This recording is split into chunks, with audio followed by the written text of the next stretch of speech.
Today, I'm gonna take you on a journey. We're gonna make our way through the city that I love. We're gonna do a full tour of Minneapolis. The glass is tinted like ski goggles. This is what put the Skyway system on the map. What happened afterwards is still being dissected by the city. And so like we're getting tracked by security right now. Doom, doom, skull!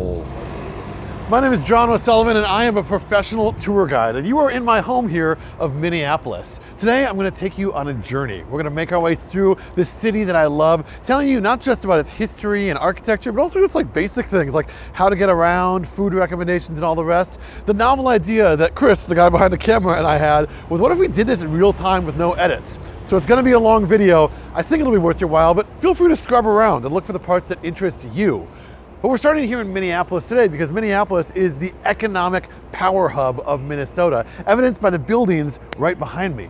In fact, we have the 3 tallest buildings in Minnesota in sight right now. Over this way is IDS Tower. That's the tallest building in Minnesota, but it is so close in height to Capella Tower over here, that circular building, which almost acts as the contrast, the yin to IDS's yang. That's boxy and rectangular, that's smooth and circular over there. They are so close in height that when Capella Tower put a maintenance shack up on the roof years ago, they claimed that they were now taller. But the architectural board that decides these things said, no, that doesn't count. The IDS is built to its original specifications, taller than Capella, so it gets to be called the tallest tower. And in between these two, we have my favorite tower, the Wells Fargo building, originally the Northwest Bank or Northwest Bank building. That bank bought Wells Fargo, and so they now are named Wells Fargo building. You see lots of Wells Fargo buildings around here. And then finally, we have the building I try to forget in this city. That's this thing. That's the city center, the ugliest tower possible. I like to think of it as a box that Capella Tower came in over there. That's the 4th tallest tower in Minnesota. Let's go into the city and talk a little bit more about why these buildings are here, right? Because this is the economic powerhouse, but this is not the political powerhouse. That's 8 miles over that way. You see, we're in the Twin Cities right here, and a common misconception for a lot of people when they come to the Twin Cities is that it exists like with Minneapolis here, and the Mississippi here, and St. Paul right here. That's not actually how it works. In fact, the Twin Cities originally referred to another city. Right across the Mississippi River's banks here in Minneapolis, we have St. Anthony, and St. Anthony was the other Twin City. Eventually, Minneapolis annexed St. Anthony, but this name had already been established, so Twin Cities.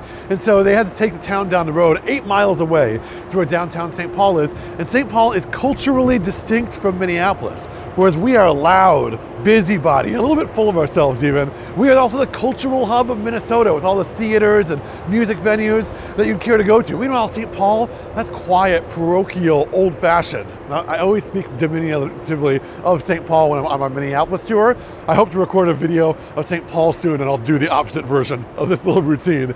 It's a friendly rivalry. We're a Twin Cities that we have more love than hate for each other over here, and so we make fun of each other, but all in goodwill. Stop right there, Chris, for a sec, and just pull over this way and show this thing. This is Murray's Steakhouse over here. I hope, Murray's, if you're listening to this, that you will not object to how I describe you. You're kind of like the old man steakhouse, right? This is where I go if I'm not paying for dinner. If I'm like a lawyer and I'm using a company card, this is where I'm going. Because come over here and look at the menu. Beautiful facade that they have over here. 1946, this place opens, and it's a place that people who don't come to the cities all that often, they kind of default to this place. I don't mean that derisively. This is a good place to go, but I mean, just the prices on here. Where's our steak? Steaks. Oh, we have lunch menu up right now. Oh, this is different. They've changed it since I've last been here. Only putting dinner menu, steaks. There we go. So we have the Chateaubriand for $2, $155. Silver butternut steak for $2, $140. Your classic cuts down there between $47 and $85. This is a place to come and impress, right? But there's actually a bit of a rivalry here in the Twin Cities with steakhouses. You've got Murray's and then Manny's. And those are the 2 old man steakhouses, as I refer to them. And then on the other side of the spectrum, you have kind of the new school steakhouses. I think of this like Porzana over in the North Loop.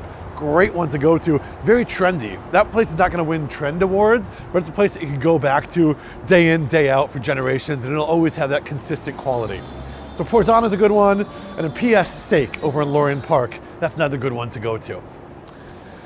The other thing to know about downtown is, as you look behind me, you see lots of glassy buildings. It's a lot of glass and steel that makes up this area. That's because of urban renewal. In the 1960s, post-war era, the United States started thinking, you know what we need to get rid of is beautiful Victorian buildings like this one, that Masonic temple over there. Downtown used to be filled with buildings like this over here, but not anymore, because they changed it. They put those big, gigantic skyscrapers we just saw over that way. And so as a result, downtown doesn't have a lot of historic buildings in it. So we walk through here, there's a lot to see and do. In fact, this is Hennepin Avenue here, and Hennepin Avenue is the home of the Arts District. And so if you're coming to see a touring show, right, you're seeing Hamilton or the national tour of Wicked or something, you're coming over here, going to the Pantages or the Orpheum Theater. Right now, as I record this, we have a preview of Purple Rain going on Hennepin Avenue, which is super exciting. The last time that we had a show come to test in Minneapolis before it moved to Broadway, and Purple Rain is moving to Broadway, the last time that happened was a little show that did okay for itself. You may have heard of it, The Lion King. The Lion King tested in Minneapolis before it went to Broadway. Because I always say, cities with cold weather, cities with bad weather, have great culture. And I think that's true here in Minneapolis, where we have a vibrant theater scene. I hope in this video to show you not just this, where we have the touring productions come through, but also show you some of the theaters where we make art originally here, like the Guthrie Theater. We're gonna be over towards that a little bit later on. But as we cross through the Hennepin Arts District right here, in a way we're leaving downtown, right? So that neighborhood that we were just in, that was downtown Minneapolis. And now we're going somewhere new. Look at that fantastic beard. Wow. It's the greatest beard I've ever seen in my life. In Australia, we call it a Ned Kelly beard. You might hear some references to Australia in this video. I have Australian citizenship. I lived there for 6 years, and I have a tour company down over there. What I'm saying for you right now, you know, it's a little bit rehearsed. I give walking tours in Minneapolis. I also give walking tours in Melbourne, Australia. So if you ever find yourself down there, Depot Adventures is my company that way. You know, you can find me here as 1 Minute Tours. Anyway, I was talking about the fact that downtown is on that side of Hennepin, and now we're on this side, which means you cross into the North Loop. I didn't grow up calling this place the North Loop. I grew up calling this place the Warehouse District, because the farther in you get, the more old blue-collar warehouse spaces you get to start seeing. And so what's happened in recent times is that those warehouses, they've been converted into condominiums, into nice restaurants, into retail, and it's gotten really pretty great.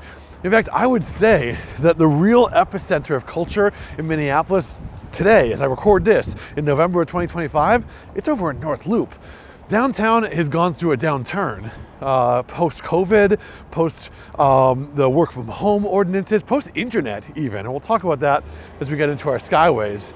And so what happens a lot of times is rural Minnesotans or people who only come here every decade or so, they look for what's going on in downtown, and I gotta be honest with you, downtown is in a rebuild era, right? There are some struggles that the city is facing. And so if you're visiting Minneapolis right now, you really can't just go downtown and feel like you've seen the city. You gotta go check out North Loop, which continues on this way. Just look at all those warehouses. That gives you the idea of why it was called the Warehouse District initially, because those warehouses really were the places for people to go, you know, just do hard jobs. The thing about the working class areas though, is that the historic preservationists or the forward thinkers thinking of the new glassy skyscrapers, they didn't think to put stuff over there. So ironically, this blue collar area is now one of the most historic that we have in Minneapolis. This is also the gateway over this way to the sports area. So you can just see the baseball stadium over there. That's Target Field. And then right here, we have the Target Center. We're very much like a company town here where Target is headquartered. And so we have this little wayfinding marker here, Target Field. Let's just take a quick stroll over here because you can start to see what they have. And what they have is a lot of statues. In fact, they just put a new one up a few months ago as I record this of one of our greatest Minnesota Twins players in recent memory, Joe Mauer, who is a hometown hero. He grew up in St. Paul, went to Cretin-Durham Hall, still gets his hair cut, from what I've heard, in the neighborhood that he grew up in. And so he's a bit of a favorite. They also recently put up a statue over here of Sid Meier. Now, as I'm telling you this, I can hear there's some construction work going on. Actually, what they're doing is they're putting all the Christmas decorations up. It's currently November 19th right now. So I'll just pause right here, Chris. I'll swivel around you. And you can just see the statue right over there. It'll be small on your screen, but know that as you get closer to the baseball stadium, more and more statues appear. Joe Mauer, Sid Hartman was a Star Tribune sports columnist who was very loved and respected over here. Kirby Puckett, another one. A word about Kirby Puckett. Minnesota has a bit of a losing streak when it comes to sports. In fact, it's been since 1991 that a men's sports team has won a national championship here in Minnesota when Kirby Puckett brought the Twins to the World Series successfully. And we have not won a national championship since. Heavy asterisk if you don't count women's sports. Our women's sports are phenomenal. In fact, the Minnesota Lynx have won 3 national championships just in the last decade or so. But men's sports, it's a rebuild year every year here in Minnesota. Before we go in here, I want to point out one little secret staircase for you. If you're coming to visit here, see there's a sign that says Lifetime up there? Lifetime Fitness is headquartered here in the Twin Cities, and this is one of their big flagship properties. You can see, you go down the steps over there. It actually used to be where the Timberwolves had their practice facility, and then they moved it somewhere else, and so they've used that gym now for a Lifetime Fitness. If you go down the steps, you go to the gym, that's for members only, but if you go down the other set of steps, there's a bar that is open to the public. It's really for kind of pre-game before the basketball events that are in here, but you can go anytime, really. So it's a fun little hidden bar that you can go explore.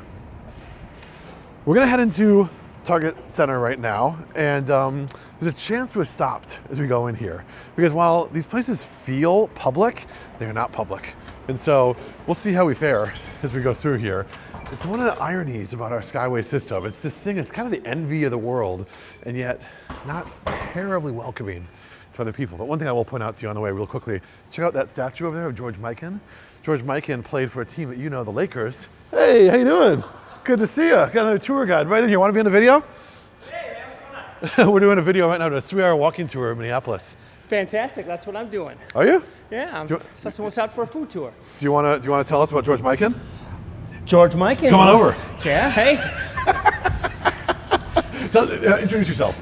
My name is Brian Driscoll. I'm with Experience the Twin Cities. I'm a local tour guide for we tour guides know each other. Sightseeing and food tours, and that's why I'm downtown Minneapolis, sussing out a route for a future food tour I'm doing down here. Give me a 30-second explanation on George Mikan. The best basketball player of the first half century per NBA. He was the center for the Minneapolis Lakers, which became the Los Angeles Lakers later on. George Mikan, his dominance changed the rules of basketball. Before him, you could stand underneath the basket, swat it away. So the 3-second rule and goaltending came about because of his dominance. Solid. 30 seconds, I think. Well, let's put a timer on the screen for that, I think. How do people find you on LinkedIn if they want to hire you as a private guide? www.experiencethetwincities.com. And your name again? Brian Driscoll. Fantastic. All right. Thanks. See you later, Brian. See you, buddy. That was not planned. One more thing about the Please. here in the Target Center? Go for it. There's Think about tour guides, you can't turn this off once you turn this on. That's true. There's a huge thing about Minnesota basketball, a huge display there, and they have a picture of the Minneapolis, let's see, which school was that? Minneapolis Roosevelt High School basketball team. They won the state championship. My mom was a cheerleader for that exact same team. Really? That's shown right there. That's awesome. That's amazing. Thanks, Brian. Have a good one. We are ultimately a small town, right? 3.2 million people in the metropolitan area, just under 430,000 in Minneapolis right here. But it has this kind of small parochial feel about it. You do run into people in the street like we just have right here. And I wouldn't be surprised if that's not the last time this happens on the tour as well. But we come up here, this is like the entrance to the basketball area. So if you're going to a Timberwolves game, you'll come through here. You see all the security gates that are up right now. So the Wolves are in full swing right now with their season. This is also kind of the main music venue that we go to. And so we have all these posters on the wall of, just get a close up of some of these posters. You can see the different artists that have played here, from Tina Turner to Taylor Swift, from Prince to Rush. And we even, because it is a Prince town after all, have Prince's guitar right over here. So Prince is a favorite son of our city, and so we have a lot here in honor of him. This is kind of the venue, because it's about 18,000 seats in here. It's the venue you go to if you're like a reasonably successful band. If you're a mega massive band, like if you're Morgan Wallen, Taylor Swift, Ed Sheeran, Paul McCartney, then you're going to US Bank Stadium. But otherwise, most bands will play over here, which actually has a bit better acoustics than US Bank Stadium. So anyway, we're in the Target Center right now, but we're not going to be for long because we're going to have these Skyways that we're going to cut through. And the Skyways are kind of unique. So look at this. I just walked into this building, and what other city in the world do you just walk into some random stadium, office building, whatever, and then start navigating this? There's something that's pretty special about being here. The thing you need to know about Skyways, though, is that they are not centrally planned or devised. And so take note of the architecture of each one, and you'll notice their difference. Now, the sun's not doing us any favors, nor is this dirty windows. This thing, as it gets to be wintertime, the salt and the dirt really kind of adds up. But you can just see through there First Avenue. That's the music venue. It's just over on the corner. It used to be a Greyhound bus station. And that is an amazing, amazing place to see live music. Because Prince is from here, I get a lot of people coming through here asking me, hey, what should I do with Prince? Should I go to Paisley Park, for example? And you can. They have a whole museum made by the people who made Graceland over there. It's just, it's expensive and it's a ways out. And so I would also say that another way to really honor Prince is to go see live music. We are an amazing live music city. It's our First Avenue over there, Fine Line just 2 blocks over this way. We have the Fillmore. We have the Varsity Theater. We have tons of places for live music in town. I mean, this is a place where we have a sound that came from here, the Minneapolis sound. And if you're not a child of the 80s, you probably know Bruno Mars's Uptown Funk. That's an allusion to the Minneapolis sound. He's trying to emulate what was so popular back in the 80s. Also, we have Janet Jackson. Janet Jackson's huge album from the early 90s was produced by Jimmy Jam and Terry Lewis over in Edina, one of the suburbs of the Twin Cities. So just a huge music scene over here. Just real quick, look over this. Jack Link's headquarters over here. So Jack Link's is a big beef jerky company. You see them in all the grocery stores and stuff. And one of the things I love about this is that they have a place where you can actually get a pack of beef jerky every day, but it's a limit to 1 pack over there. Watch it behind you there, Chris. I'll get a shot of it. Oh yeah, go for that. Don't linger too long though. You're being creepy. These guys recognize me. If you're watching this and you don't follow my channel normally, something that you should probably know is I run the largest social video channel in Minnesota about Minnesota. And so I walk by, I get this kind of like sense of recognition. Some of the 2 guys are waving to me over there because I make daily videos about Minnesota. And so if I get any people stopping in the street, that's what's going on. But look at this, we come out to the Skyway here and look how familiar it is. See how it's that same sort of girder structure? Now these are blue instead of red, but this tells you that this is a place that was designed by that building. So that building was in the middle, Skyway going here, Skyway going there. This building was built last, because of course the building that's built last, that's the one that's going to build the Skyways, right? And so the new buildings being built, they go knock on the neighbors, on the doors of the neighbors and say, hey, would you mind, can we put a Skyway over to you? And then they agree, but they have to talk about more than just constructing a Skyway. First off, there's engineering challenges. I'm walking up a slight incline right now because these buildings are not built level. In fact, the whole ground in downtown Minneapolis is not all level.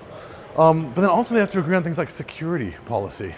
And so I'd say if there's a place where we get called up, it'll be here of any of the places that we go to, because a lot of these places, they really hold tight to the fact that these are shopping malls, but they're kind of privately run. So, yeah. We don't have any videos in here. Okay, we'll cut through then. Thanks. Stay tuned.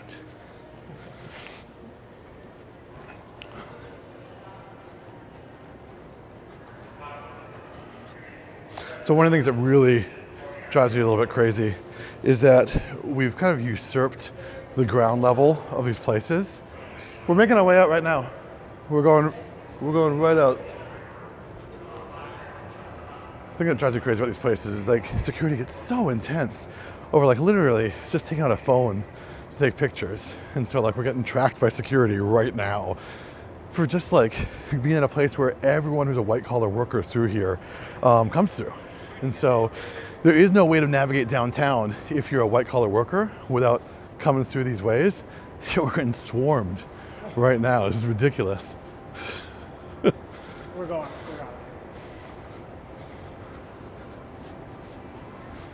3. There's 3. We're leaving. Yeah, but turn it off now. No, we're leaving. But I can see our. We're leaving right now, Chris. Come on. We're good.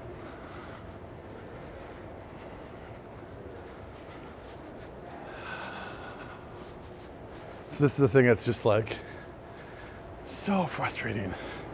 What happened here in Minneapolis is that we'll go out this way. We built, public streets and all that stuff. And then over in the suburbs, over in Edina, we built a shopping mall. And the shopping mall challenged downtown areas. And so we built this whole downtown area for shopping. It was threatened by a lot of shopping malls. And so downtown thought, you know what we'll do? We'll just create a whole shopping mall up on the second level. And as a result, when you walk around downtown, there's just not a lot of people who are here. And so all these visitors come through on my tours constantly, and they're saying, number one, why is it so dead here? And number two, how do I get up to the Skyways? Look at this. We come out here, you got a little sign there that says Skyway, Nicollet, over that way. But that's the only way you're gonna know. And literally, the 3 security guards are still following us out right now. I don't understand the intensity of these people. And they're just doing their job, they're private security and all that stuff. But we created a city where you physically have to navigate the Skyway system in order to get to certain offices or to tell the story of the city as I'm doing. And it's just so hostile to doing anything that is not going to purchase a Starbucks coffee or stay at a Marriott hotel.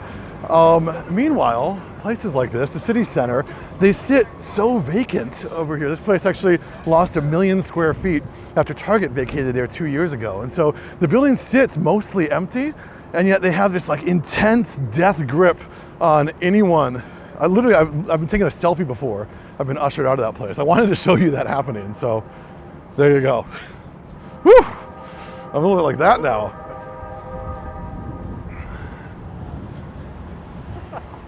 How'd that feel for you?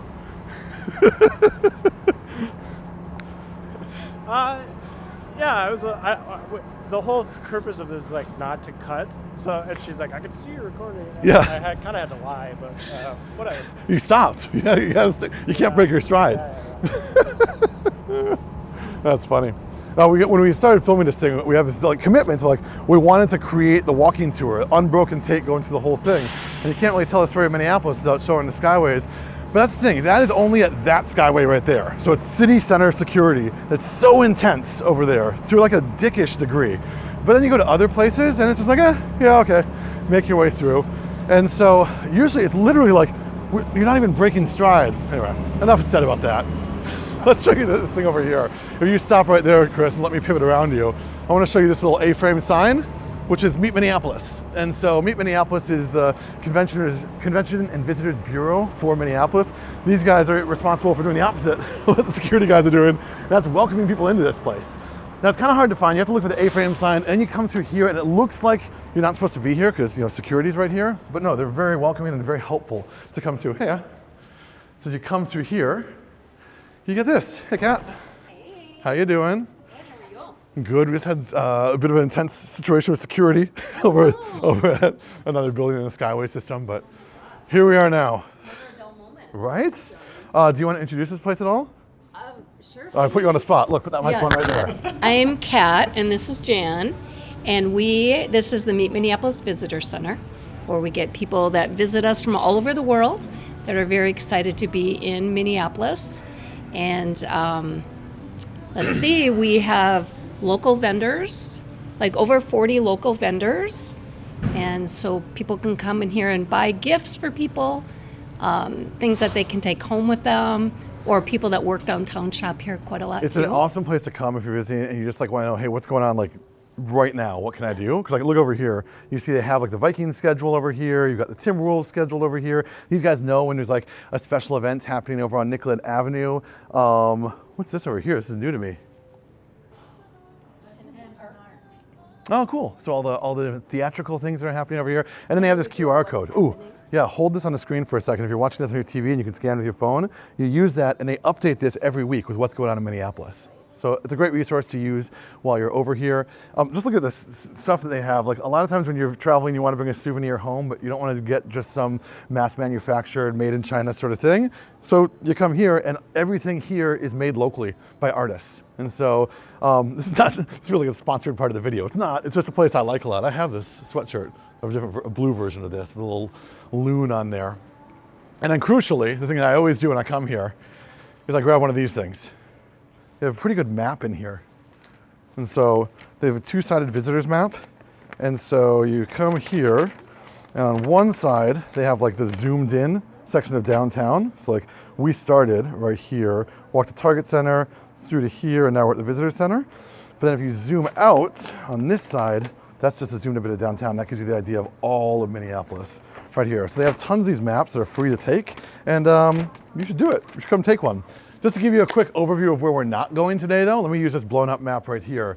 We're in downtown, but if you're in Minneapolis, you really need to also be going to boop, boop, boop, boop, one of those 4 lakes, which we call the chain of lakes. So the chain of lakes is Cedar Lake, Lake of the Isles, Bedamakoska, Lake Harriet. Pick a lake, walk around it, and that is like the most Minneapolis thing you can do. In fact, we have a rule here in Minneapolis that you are not allowed to privately own waterfronts anywhere in Minneapolis, which means that all these lakes, you can walk right up next to the lake. There's beaches, even in the winter. They cut a hole into Lake Harriet so you can have an ice bath in the wintertime after signing a waiver. So if you have to pick one, you're not really sure where to go, pick Lake Harriet. Imagine Lake Harriet's a clock. At about 12 o'clock is the Lake Harriet band shell, which is an excellent place to start from. And you walk around the lake, and then you go over here to Linden Hills neighborhood, and there's lots of great cafes, restaurants, and all the rest to go to, and warm up if you're doing it in the wintertime. I mean, there's no such thing as bad weather here in Minnesota, it's just bad clothing. And so just dress the part and walk around that lake, it'll be great. We embrace our winters over here. This is a place where we actually have an art shanty festival in the middle of our lake, which is something that you really gotta do if you're over here in the wintertime. I'm gonna take that microphone back from you before I forget, thank you. And also, good place to come use the bathroom if you're looking for a place in downtown. See ya, thank you. Yeah.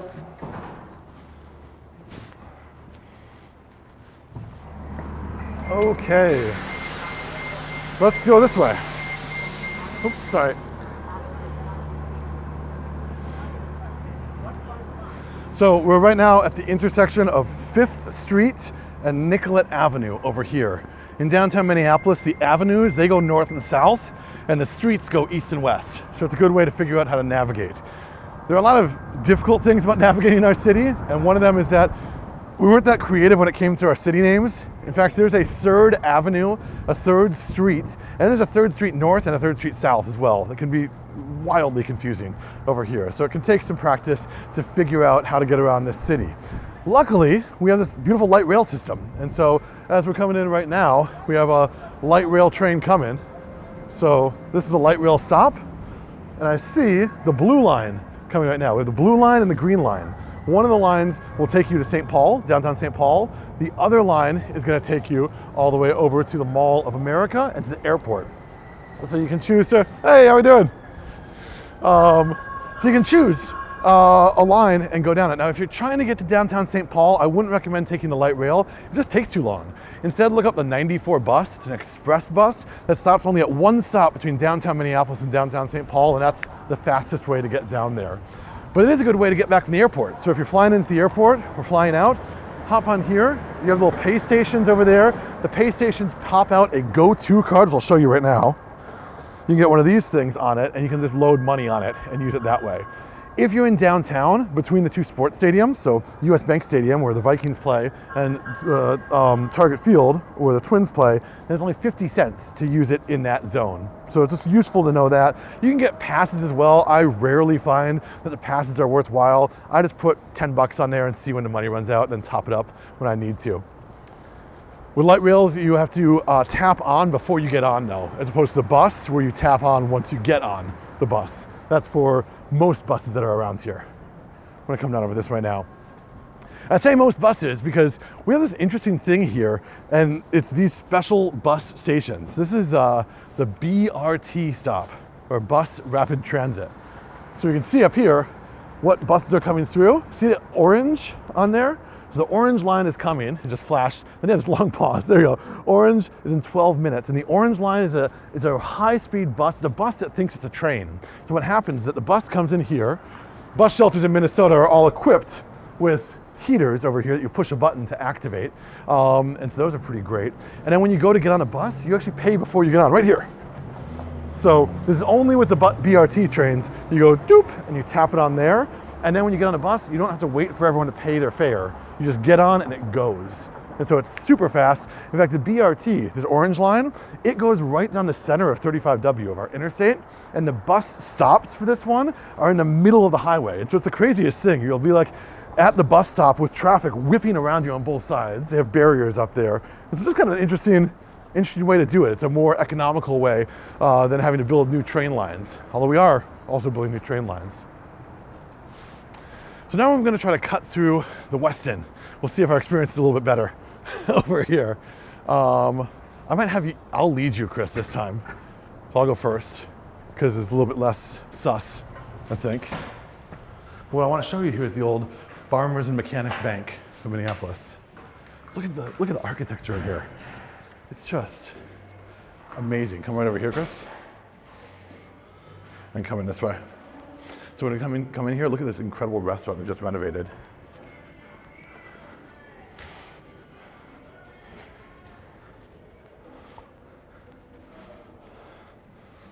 Hey, mate. How you doing? Hey, been a while.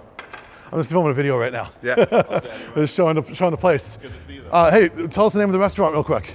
Stock and Bond, downtown Minneapolis, in the old Farmers and Mechanics. I forgot your name already. Craig. So Craig's the general manager. Talk to him. Thanks, Craig. They just did this huge renovation to this place. And look at the ceiling. Look at that thing. It's gorgeous. So it's what they're doing there is they're taking the idea of a playing card, you know? So it looks kind of like a jack of spades or something like that. But in this case, you have a farmer on one side and a banker on the other. It's a farmers and mechanics bank. So it's showing the nexus of blue collar workers and white collar workers right over here. These amazing light fixtures up here right now. The private dining rooms that they have over there, those used to be bank managers' offices, right? So this is just like the Westin Hotel's restaurant. But the Westin Hotel happens to be in this historic bank. And so they've really leaned into it. Look at the bar they have over there. It's a gorgeous bar. I really like what they've done at this place. They literally just opened it after this huge renovation they've been working on for quite a while here. And one of the last things they did when they opened it, they actually went to New York and they got a little replica of the bowl. You know the bowl from the New York Stock Exchange right over here?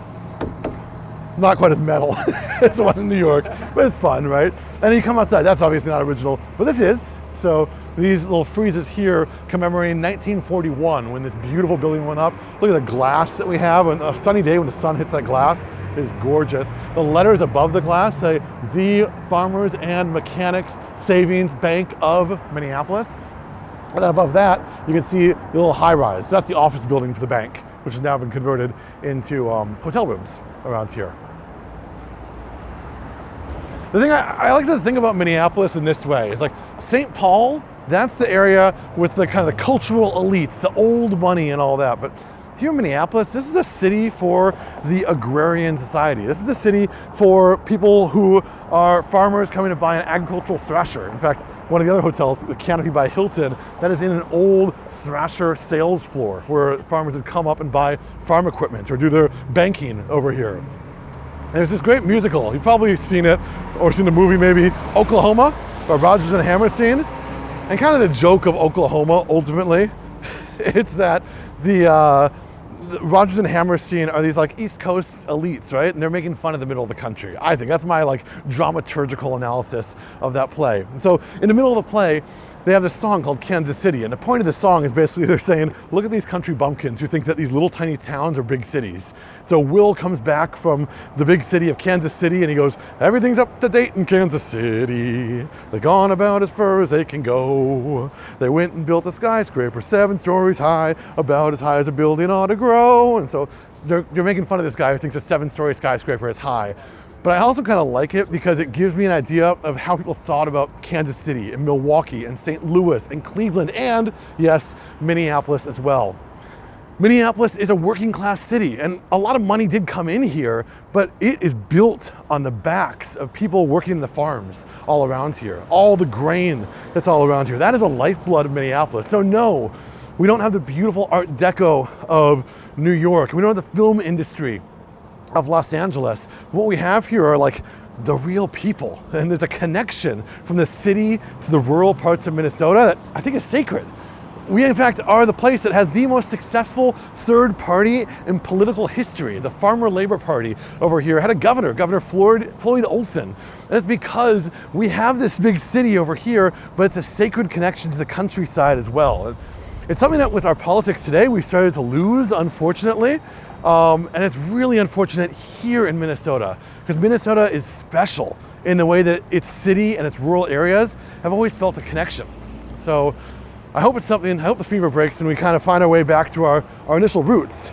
By the way, that Farmer Labor Party, they eventually would merge with the Democratic Party. The Democratic Party was out on the East Coast, and so they became the Democratic Farmer Labor Party, or DFL. Minnesota is one of the only states in the US where the Democrats aren't called the Democrats, they're the DFL. So, here we are walking along the IDS Center. So IDS Tower is the tallest tower in Minnesota. We pointed it out a little bit earlier. Got some good music playing at NOAA. Good restaurant here at the IDS. But the thing that you need to know about this facility is that this is what put the Skyway system on the map. If not for this, we would not have 9.5 interconnected miles of Skyways as we have here. So look at the Skyways, I walk under it right here, and look how the design of this Skyway is so different than other Skyways we've seen on this tour. So it's called the Crystal Court, the center area that I'll take you through in just a moment. Hey, got some wavers up there. And so they've really done a lot of work to integrate the Crystal Court with the area that you walk through over there. It's pretty great, it's really great actually. We're gonna go in there in a sec. But first, there's someone I need to introduce you to. A friend of mine named Mary. She's just over on the corner here.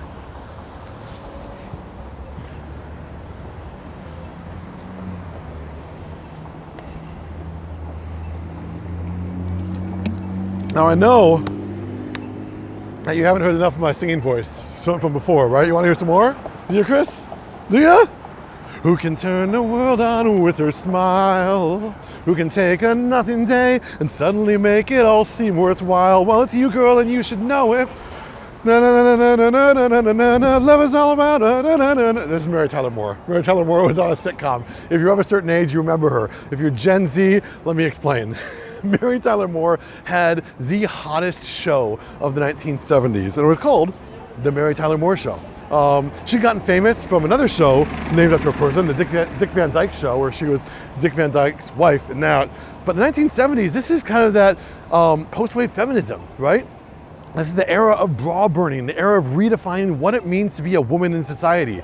In the 80s, of course, this would continue on with movies like 9 to 5, Dolly Parton, and all the rest. But Mary Tyler Moore is in that movement because when her show comes out, she is talking about the zeitgeist of the moment. And this happens with TV shows. TV shows are often commenting on what's going on in the world around us. And so when Mary Tyler Moore debuts in the early 1970s, the shocking thing that they're talking about is a woman in the workplace. Something that society is still coming to terms with in a very real way. And so it starts like a lot of sitcoms. Mary Tyler Moore leaves her home and she comes to Minneapolis, which is an up and coming city. The IDS Tower has just been erected over there. The opening credits show her having food in one of the restaurants over there. It's pretty fantastic. And so this show is one of the most popular shows in America. Again, if you're Gen Z, here's your connection to it. You know, in Up, the Pixar movie Up, the old guy in it, the old guy's voice is Ed Asner, who's her boss in the show. It's worth watching. I think it's on Hulu now, and it stands up. It really does. Anyway, at the end of the theme song for Mary Tyler Moore Show, she walks out of Dayton's, the department store right over there, with her hat on, and she's so happy. The theme song ends, "You're gonna make it after all," and it repeats the line again, "You're gonna make it after," and she whips off her hat, spins around, throws it in the air, freeze frame, the Mary Tyler Moore Show. This is the exact spot where she did it, put up by TV Land. It's a bit of a promotion that they did, and so it's a very popular thing for people to come and get their pictures taken in front of. What has happened to the Daytons that she was shopping at when she came out is that it closed. The Dayton family could no longer afford to have this sprawling department store, 7 stories high with a restaurant and all the rest. And so sadly, they had to close a little more than a decade ago now. They tried reimagining the building as a, hey. They tried reimagining the building as a co-working space. And it didn't work very well. Mainly because it opened in January of 2020. Not an ideal time for a building to open. But the Dayton family, who owns Dayton's, of course, they did okay. Don't shed any tears for them. Because as we come over this way, and I walk in front of you, Chris, you'll see another building emerging through the Skyway, a glass skyscraper, and that is the headquarters for the mid-tier department store that Dayton's opened. You may have heard of it, Target. Target is headquartered right here in Minneapolis, and their headquarters is the last building there on the right side of the road with that glossy skyscraper going above. They also have one on the other side as well. This Nicollet Mall of my youth, this was the place to come to, right? This was like a place where they had the Holodazzle parade in the wintertime. People would come out here and it was just a bustle with like restaurants and bars and all the rest. Post-COVID though, it's kind of shrunk down. There's been a lot of atrophy in the area. So they're trying to make it come back. They put a lot of money into this place, but there's still some work to do. All right, should we try going into another Skyway? See what happens? Let me go first, Chris, and you catch up to me, okay? Give me a little bit of time to get ahead of you.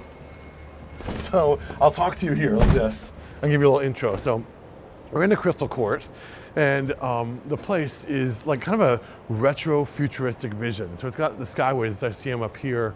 They're kind of like, there's no support beams on them. So they're pretty great because it has like a Jetsons vision of the future. Let's try it. Come on in, Chris. And then what it also has is a hotel. The Marquette Hotel is in here as well. It's a pretty great spot to come. We're gonna go right up this escalator right here.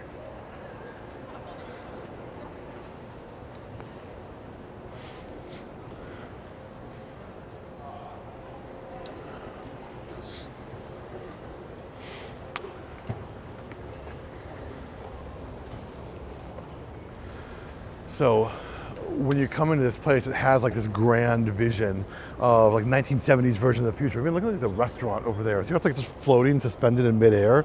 It's gorgeous. Actually, that's where Mary Tyler Moore was having lunch that one time on the opening credits. They have that fountain in the middle, the trees as well. It's pretty grand to look at. Thing you gotta know, come over here, Chris, keep moving if you would. It's like, I feel like I'm playing one of those video games where like we're on the CIA and we're breaking into the mainframe and the security is coming right now. But the secret is we just have to get out of this carpet area. See the carpet? So this is IDS controlled territory right here. As we get out over this way, it's a bit different. Also, make the camera go over that way. You'll quickly see the previous tallest tower in Minneapolis, which is the Foshay Tower. See right there? Meant to look like the Washington Monument. Right over there. So that's currently a W hotel. So you can stay in there. You can also go up to the top. There's a great observation deck up on the top of that thing. They have the other steakhouse. Remember we were at Murray's earlier, but they have Manny's over there. It's a good place to get steak. And then they have a bar called Prohibition on the top level. The observation deck, as of this recording, it's $18 to go up to the top. It's open air, so that's kind of novel and fun to be able to be at an open air observation deck. But a cocktail in the cocktail bar, just one level below, it's about the same. So you be the judge. If that money's worth going outside for you, really when you're paying for the observation deck, what you're paying for is the museum. There's a museum one level below it, which is fantastic. The story is that Wilbur Foshay, when he spent all his money on that building, he lost it shortly after because it opened in August of 1929. And shortly after was the big stock market crash. And so they had this big issue, and he couldn't pay all the vendors, including a man who had composed a song in his honor, the Foshay March. And so as a result, these men, the man who composed the song, John Philip Sousa, and Wilbur Foshay were in a dispute for a long time. We know this way, Chris. This way. And what I want to show you here is just, see For Lease over here? And I don't know if you've been noticing as I've been walking around, the number of vacant storefronts that are here at the Skyway level.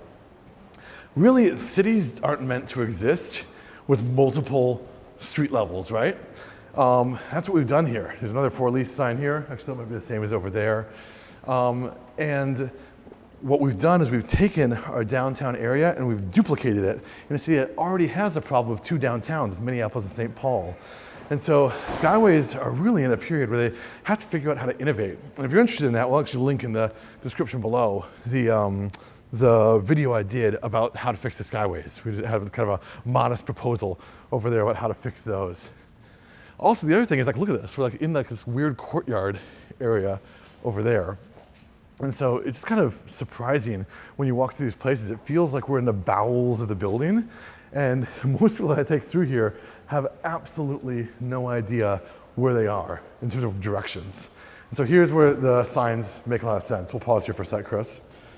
So as you walk out across the Skyway, the key thing that you need to be looking out for, what street are we crossing? Right over there, you are crossing 2nd Avenue. And so remember earlier I said that avenues are north-south. So because we're crossing this north-south street, that means that we're going east-west. The Mississippi River is that way. That's really the only way that you can navigate this downtown area. Over there, we have the beautiful Minneapolis Club, which is a private members club. They do actually have a period of the dinner hour where you are allowed to go in there without a membership, but there's a dress code. Over there is St. Olaf Catholic Church as well, which I've had people tell me makes them think they're in the Golden Girls. St. Olaf, very Scandinavian sort of name. And then we kind of cut through. Hello. You're in a video right now. It's happening. Thank you. Quick walk through here, Chris. Yeah. So some of the buildings, they have like a different kind of design depending on which ones you go to. So the IDS Crystal Court, for example, that is a very welcoming environment, right? They had all those restaurants around there and hotels. It's like, oh, come here, stay here. Then other places you go to, like this one, they're pretty bare. This building is kind of functional because what's happened socially is that there's like this enforcement of if you're a building in downtown, you kind of have to be in a Skyway network or else no one's going to be a tenant over there. It's such a huge selling point. Watch out in front of you, Chris, there. And so as you make your way through the Skyway network, a new building comes up and they'll put the Skyway in, but this one, the Ameriprise building, is very much just like, all right, let's get you from that one over to this one and then move on. No retail over here. This building just sold, actually. You could have bought it. It sold earlier this year for $6 million. Previously, it had sold for a little bit more. It sold in 2016 for over $200 million. And so when I talk about how downtown is in this rebuild era, that's what I'm talking about. Is we're trying to figure out how do we occupy downtown with tenants when everyone's working from home nowadays. And 5 years after the pandemic, we're still trying to figure that out. One thing I'll point out over here is that something that we've learned with our cold winters is it's more efficient to heat from one central location. So that's what we do, right there. See those big smokestacks over there with that concrete T shape coming up? In the wintertime when it's super cold, I'm talking like 0 degrees, minus 10 degrees Fahrenheit, those smokestacks, they have these huge plumes of steam that kind of vanish the city behind it. It's really dramatic and interesting to see when you come in on 35W, so you're coming from the south heading north on the interstate, you see this huge just steam cloud coming up over here.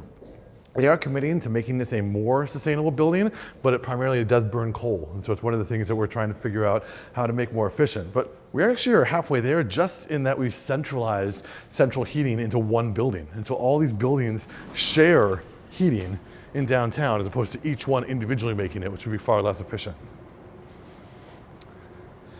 You know what let's do actually? Let's come down over here. Because this building's kind of notable. This is the home of the Minnesota Star Tribune. They're one of the big newspapers in town. In fact, they're the largest newsroom in the upper Midwest. It used to be the Minneapolis Star and Tribune. It was the morning and the evening papers. They later would merge. And they're doing some interesting things. And full disclosure, over here, I work with them a little bit. I'm doing some marketing for them on the side. But I've also been a bit of a fanboy for a long time. I actually was an employee of theirs back in 2009. Actually, no, I wasn't an employee, I was a contractor. But I'm just a fan of what they do, because I'm a journalism geek. And so when you come down here, they have this cool little museum of all the photojournalism that they've done over the years. They just did this big rebrand because as newspapers have started to fail at the local level, they saw an opportunity. They were previously known as the Minneapolis Star Tribune, but now are the Minnesota Star Tribune, as they try to kind of bring in the rural areas of Minnesota and bridge that divide between urban and rural that has developed here in our state. Anthony Edwards, one of our greats on the Minnesota Timberwolves over there, generationally great player. His stats are currently outpacing LeBron James's stats from when he was his age at 22 years old. We're really excited. If Minnesota wins a national championship in the next few years, it will be the Timberwolves. Oh, and then this, I love this. This is like an old globe that they have with all the different time zones all around it. It was built for the Star Tribune. So it says over here, if you come over this way, Chris, the Minneapolis Star and the Minneapolis Tribune, you'll notice the logos are different typographies, because at this point they hadn't merged fully. And so we have the two different papers and a terrestrial globe made by Ram McNally over in Chicago, Illinois. Are these clocks accurate? I think they might be, actually. Let's have a look. Minneapolis right here. Nope, 6:10. We gotta get on that. Let's fix that. My other favorite activity to do, if you'll indulge me, is to date maps. See here, Yugoslavia. That means that this map is from before, I think it's 1994? It's early 90s, or before the early 90s, because Yugoslavia is still together over in there. We have Sudan as well, which means it's before early 2000s. Czechoslovakia is still together. However, do we have East and West Berlin? Yep, we have East and West Germany as well. So this is, well into the Cold War that we're happening here. Then you can look over in Asia where we have Burma. So that tells you another thing. So it's really fun looking at maps and figuring out what dates they come from. Come over here, Chris. Can't come too far. I gotta show you one thing. Just look it up for you, Kath, if you're watching this. My wife's from this place, Wagga Wagga. Right between Melbourne and Sydney. Where's Sydney? Oh my God, where'd you go? Why is Sydney so small? Look at that. Sydney, oh, I know why. Because this map is built at a time when Melbourne was the biggest city, before Sydney overtook it.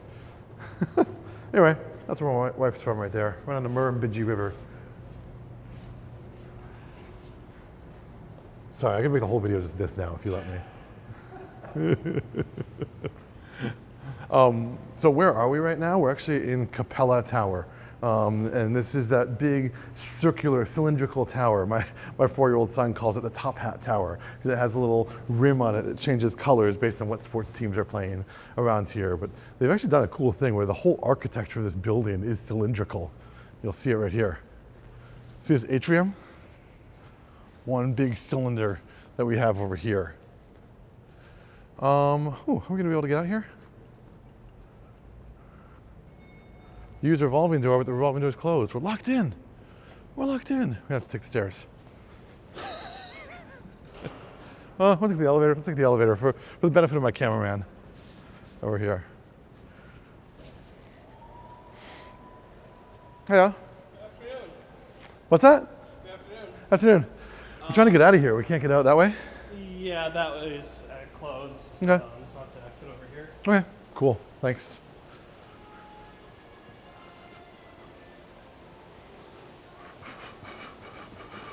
Thanks. Have a good day. You too.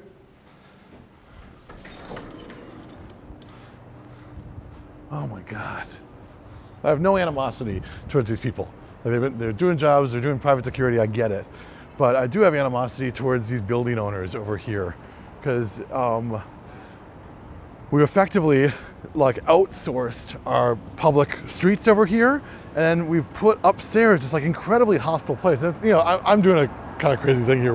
We're filming something here, but just another thing that they do is if you don't look like you're supposed to be there, if you're not like a white collar worker or anything like that, say you're someone who's homeless looking for somewhere warm to be, boy, you get ushered out of there real quick. We'll cross over this way here.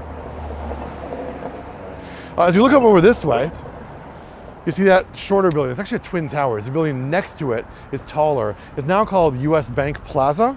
We're a big financial hub for the Midwest here. In fact, the Federal Reserve has an office here. But when it was originally built, that was Pillsbury headquarters. So Pillsbury is a big part of the Twin Cities. Eventually it gets bought out by another company that's from here, and that would be General Mills. See see a little smudge on your lens right there. You have a little, should I do a little thing on there? Come on, here we go.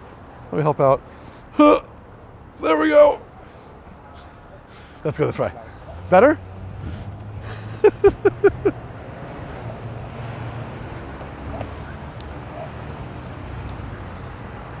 Okay.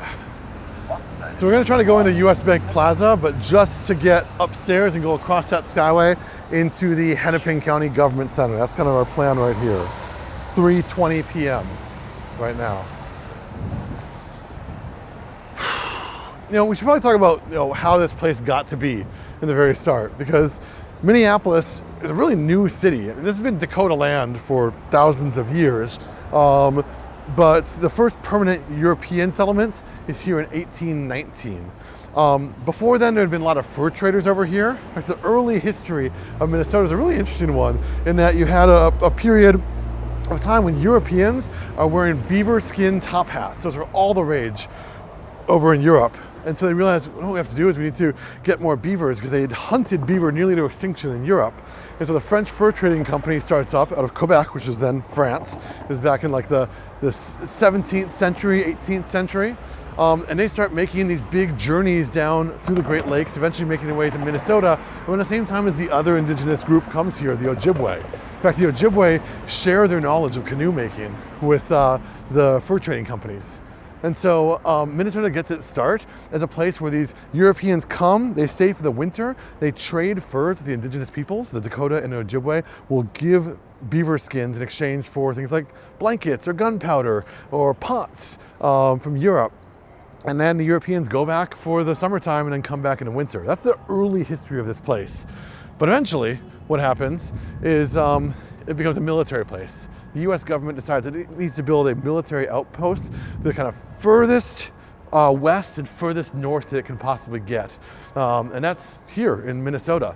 When they built it, it was not even Minnesota yet. It was still another part of the Wisconsin territory, I believe. But it was a place where they could keep an eye on things, right? So if the British tried to invade by coming down south, they'd be able to look out from Fort Snelling and catch them. So that's kind of the early history of Minnesota, how it began. The reason Minneapolis began is that Fort Snelling begins in 1819, but then the soldiers eventually retire and they need to go live somewhere, and so they live on Nicollet Island here in Minneapolis. That's the early history of this place. We'll come through here. Oh, let's leave that baby alone. Baby needs her parents. Earlier we saw the IDS Center. Now we're at US Bank Plaza, and this is like the other big food hub. So you've got Chipotle over here, the shawarma over this way. Up top we got pizza, subs, sushi, salad, caribou coffee as well. Minnesota's the only state in the nation where Starbucks is not the #1 distributor of coffee at the retail level. And so go to Caribou Coffee if you want to have a unique Minnesota experience on there. Is the coffee good? But it's also different. I think like when you're trying to reach a certain scale, when you're trying to reach a certain scale of coffee shop where you're like in every shopping mall, every neighborhood, the coffee can only be so good, really. So, if you want to get good coffee here though, I really like Fragment. That's Fragment spelled with no vowels, so Frgmnt. There's a few of those, like a mini chain around here. Spy House is another good one. SK Coffee. These are good places for coffee around here. What we're going to do now is we're going to leave kind of the commercial center of downtown and head over to the government center. This Skyway is kind of amazing as we come in here, because, come over this way, Chris. As you come in here, you get this great view behind me of City Hall. So come walk around this side, and that gorgeous kind of neo-Gothic building behind me, that is City Hall, built in 1893. The clock face that you see there is the largest four-sided clock face in the world when it was built. It was a foot larger than Big Ben's. So keep walking over here with me in profile with that in the background. You'll get to see how this building really changes. You've got Government Plaza in the front, and this is a more new addition. So we're walking over into the Hennepin County Government Center. Initially, that building is the home of the city government and the county government. But then in the 70s, county government needed more room. County is where a lot of the court cases take place, and courtrooms take up lots of room. They have security needs, and so they built this very 1970s building right now. Now you'll notice there's no Skyway connecting these two buildings because you wouldn't want to interrupt the majesty of that neo-Gothic building over there. But what they do instead is they put a tunnel underneath. And so they've got an amazing tunnel access between these two buildings. Just real quickly, let's look at this little map. This is our Skyway map. So you can kind of see what we've done so far. We started over here, then we headed over to the Target Center. We came in, we walked out to Nicollet Mall, and we came up to the Visitor Center here. Then we came around into the Westin Hotel, and we came out via Stock and Bond, that cool restaurant. We continued in this way, over to Mary Tyler Moore, through the IDS Center, the Baker Center, Ameriprise Center, Capella Tower. Then we came out, and then we came back in US Bank Plaza, and now we're here. There's no way you could recreate this just using a map. This map is functionally useless. And so every few years, I hear people in Minneapolis, city officials, downtown council say, we need more wayfinding. We need to have people be helped around to find their way here. And I kind of think it's a fool's errand. It's an impossible task to be able to do that. When you come in here though, watch this, it opens up. So we're gonna come in here, you're gonna see way, way up. So it's a twin towers that we have over here with bridges every 4 stories connecting between the two, 3 stories rather. And so I love courthouses. Courthouses to me are the most interesting places. We have sheriffs, we have police, we have victims of crime, we have perpetrators of crime, we have judges, we have jurors. This is one of those places that everyone has to come to when they come in here. Should I tell some dark history? I should tell some dark history. There's something that they had a problem when they opened this. That novel architectural feature of those balconies every few levels also became a spot for suicides. After they had 3 people in the first year jump over one of those things, they had to put up protective glass in its place. So that's why you have that glass going all the way up there, kind of a dark chapter in this building's history. The best laid plans, you make this beautiful architectural structure and then something horrible happens in its place. More recently, this building is known for being the place that Derek Chauvin had his trial. That's the police officer who was convicted of murdering George Floyd. And you can't really give a tour of Minneapolis and not mention that this is the home of George Floyd and the civil unrest that followed following his murder. This is the place that the eyes of the nation came on here. If you spin around here, Chris, you got a pretty appropriate backdrop for me over here, because 5 years ago, George Floyd was killed. And what happened afterwards is still being dissected by the city. This city is forever changed by what happened. And if you're coming to visit here, you can go learn about this over at George Floyd Square, which is at the intersection of Chicago and 38th.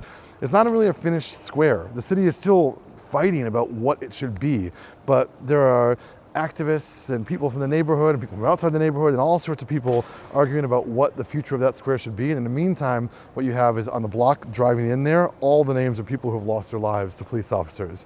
It is striking, it is challenging, it is confronting, it is maybe to you offensive even, but it is a place that American history took place at. And it's something that's worth your time to check out. So rolling back over to this side, just quickly want to show you a map right here. Hennepin County Government Center on the top. This is a map of Hennepin County, the only county in Minnesota that has a population that exceeds 1 million people. Minnesota is only 5.8 million people, right? So it's kind of hard to do. And so inside this county, this is Minneapolis right here. We're not like a Los Angeles or a Tampa where we all merge our cities together. We have all these distinct municipalities from within our county. And so Minneapolis is here, and then we've got Richfield to the south, and we've got Brooklyn Center and Brooklyn Park to the north. And you go out here to like Orono, this is like Millionaire's Row. This is where all the expensive mansions are on a lake. But then you're out of Minneapolis, and we're focusing on Minneapolis here today. Up top, you see a lot of people waiting over there in the hallways. A lot of those people will be jurors, people going to watch a court case happening here. This is a place when I come through that I'll often see like news reporters here doing their stand-ups. There's a lot of news happens over here. They even have, come over here, Chris, real quick. It kind of looks like a departures board in here, but it's not a departures board at an airport. This is the list of the parties that are parties to court cases. And so if you're going to that court case, you look over there and they have security up that way where you have to go through airport style security before you go up top. But this is a function really of our Skyway network. Like normally this building would be highly secure, you wouldn't even be able to get in here, but because of these Skyways, they need to leave that second level open access for people. So what we're gonna do now is we're gonna cut through over to that tunnel to make our way over to the City Hall. So we go down 2 escalators to get there. Sadly, in November, they just drained the kind of reflecting pool that's in the middle. This beautiful reflecting pool that turns into a waterfall, and that waterfall goes subterranean, and it drops right in front of the place where you go get your driver's license, the DMV, essentially. And so it's a cool little architectural feature that they've just turned off because we have this pesky little thing called freezing weather over here.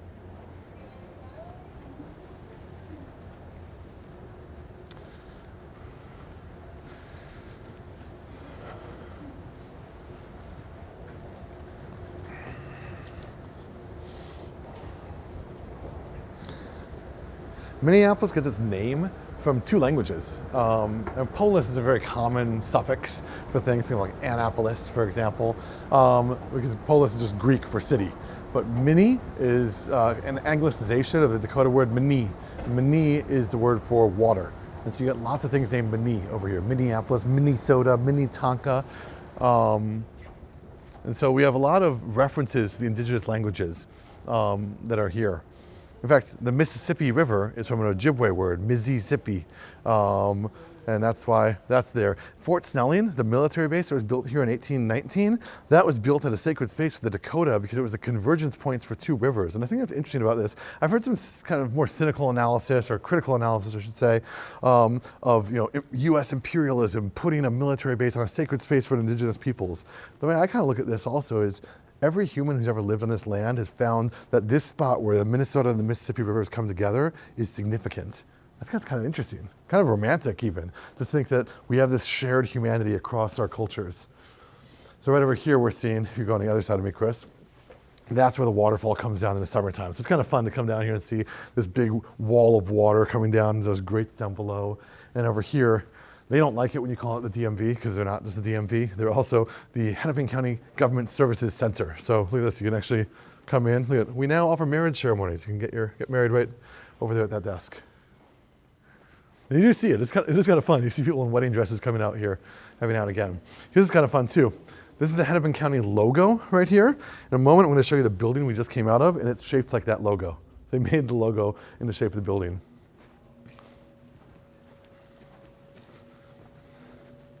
When it comes through this tunnel, and then when we come to the other side, we'll swivel around and look back, and we have the back of a former mayor of Minneapolis, Hubert Humphrey, and then we'll also be able to see that Hennepin County Government Center over there. Hubert Humphrey was a civil rights leader.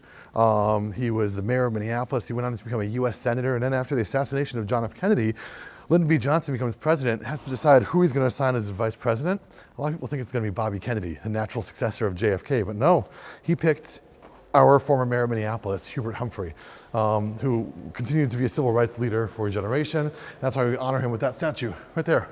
So you get a perfect framing of that statue and then that Hennepin County building behind it as well. And it also just looks straight up here as well. You'll see the beautiful building we walked into. There's no expense spared for this place. It was really something to think about in this day and age where a lot of people are kind of jaded about the role of government in society. Back in 1893, when this building opened, they spent so much money on it because they were so proud of their government, right? What a cultural shift we've had. So this looks a bit like a drab government hallway, but when we come out here, you're gonna think you're in a church. You're surrounded by Carrara marble when you come in here, statues, and even on some days, there are volunteers that play a little piano that plays the bells in the bell tower up above. It's pretty cool. Let's go over here.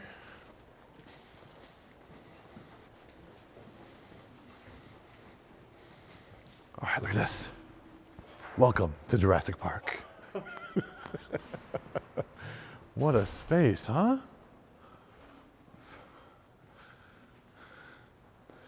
Got some wedding photographs happening over here. That's very cool. So as you come through here, you see this is the marble that's surrounding us here. This is the marble that made the Michelangelo's David statue around here.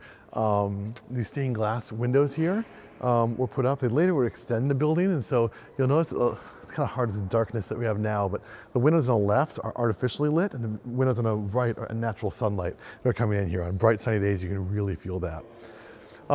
This is where they have a lot of press conferences and gatherings and things like that. I was here recently and they had like a bunch of pit bull activists, not the musician, although I would support that, but people who wanted to make sure that the city didn't ban the ownership of pit bulls, which is like a thing that is happening in cities. So they had a bunch of pit bull puppies in here and they had gathered officials and all that. Over here we have the Father of Waters. It's said to be good luck to rub his toe, so let's rub his toe. But he's a big mistake, this statue over here. When it went in, it wasn't initially built for Minneapolis. Have you heard of the idea of retconning? A retcon, it's like a comic book term, retroactive continuity. It's kind of like you're reading comic book 110 of Spider-Man, and they're like, oh yeah, well you know that your Uncle Ben was brothers with the Vulture, right? And they like changed the storyline from before retroactively. So this statue has been retconned. The initial version of this statue was built for New Orleans, and then New Orleans had a financial crisis and they simply couldn't pay for it.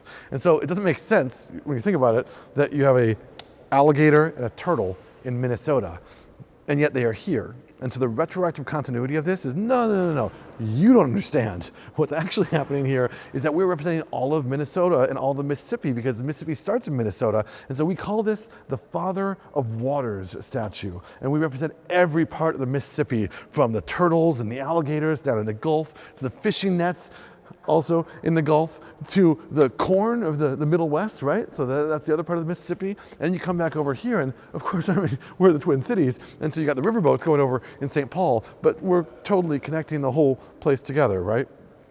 Whatever, I think it's a cool statue. I'm gonna allow it. It's a fun little story as well to be able to tell over here. How much time are we at? Can you tell how much time we've been doing this for? I want to decide how much. 10? What's that? Hour 10? Let's go over here.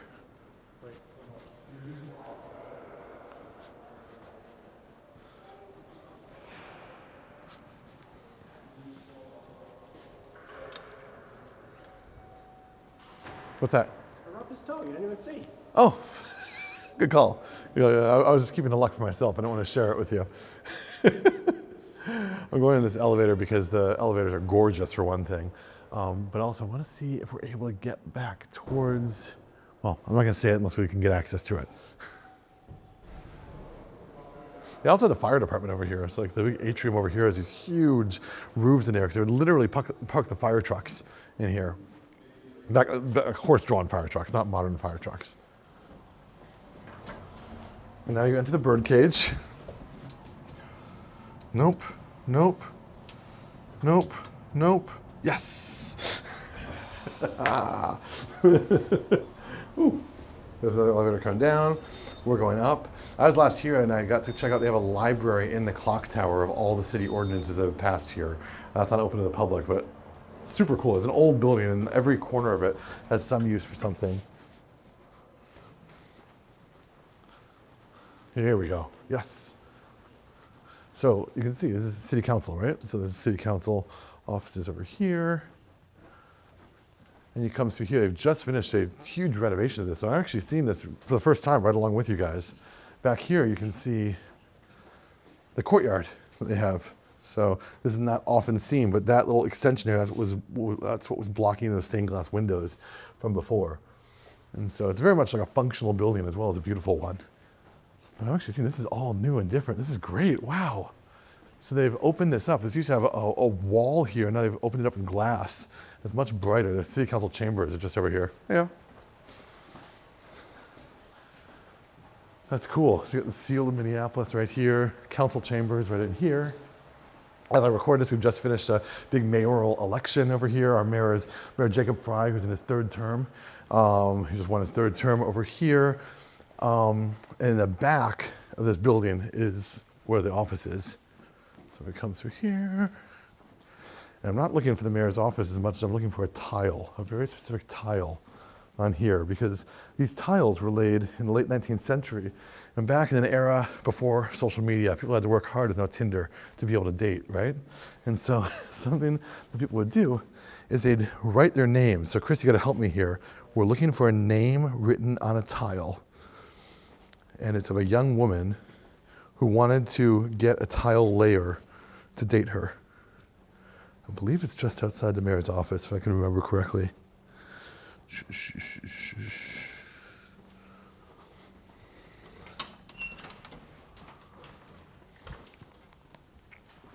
Yeah, Office of Mayor.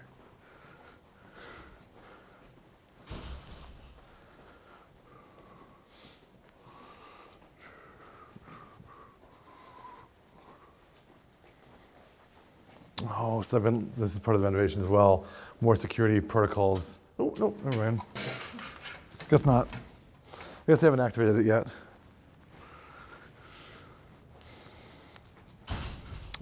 Any of like the docents or tour guides there that do this every day, they actually have tours that you can do of this building, and it's definitely worth your while to do, are just banging their heads against the desk right now as they see me walk right over the tile that they've gone past a million times.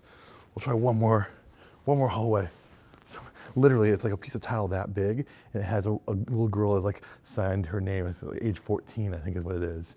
The way I found out about it is that they have a pamphlet you can get at the front desk, and it has the exact spot where you can find it.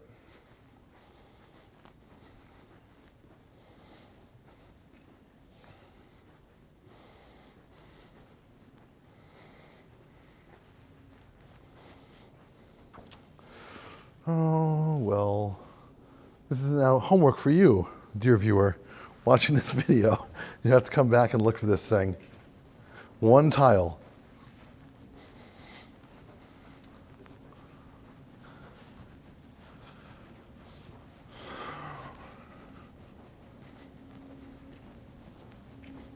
I see it. Do you? No. Oh, you jerk.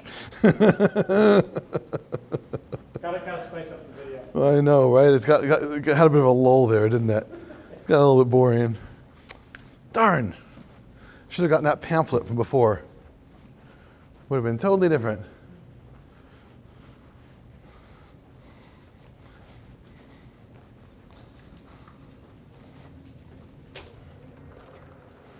Anyway, heck of a building.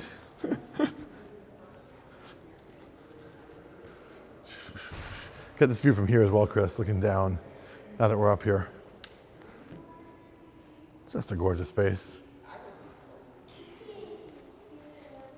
Yeah.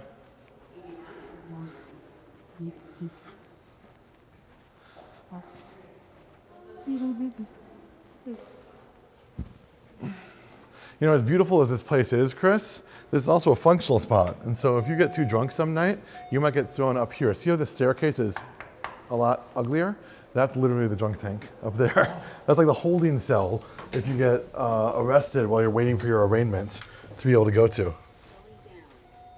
So, I mean, hopefully you don't find yourself over there, but make your way into this building. This is a public building.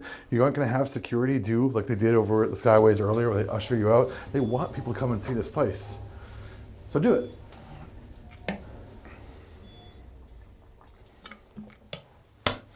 Next up, we're gonna head out of City Hall and go from city government to federal government over this way. Hello. Oh, you know what I should do? Wait here a sec.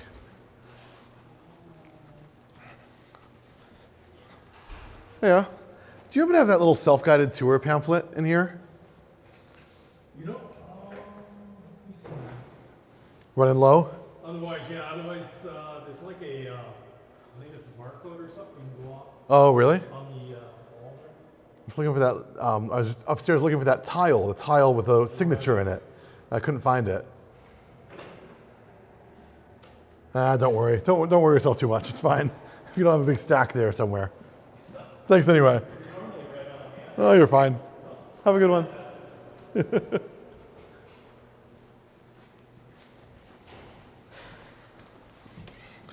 So look at these vaulted ceilings in here. You can see how they put, fire wagons in here.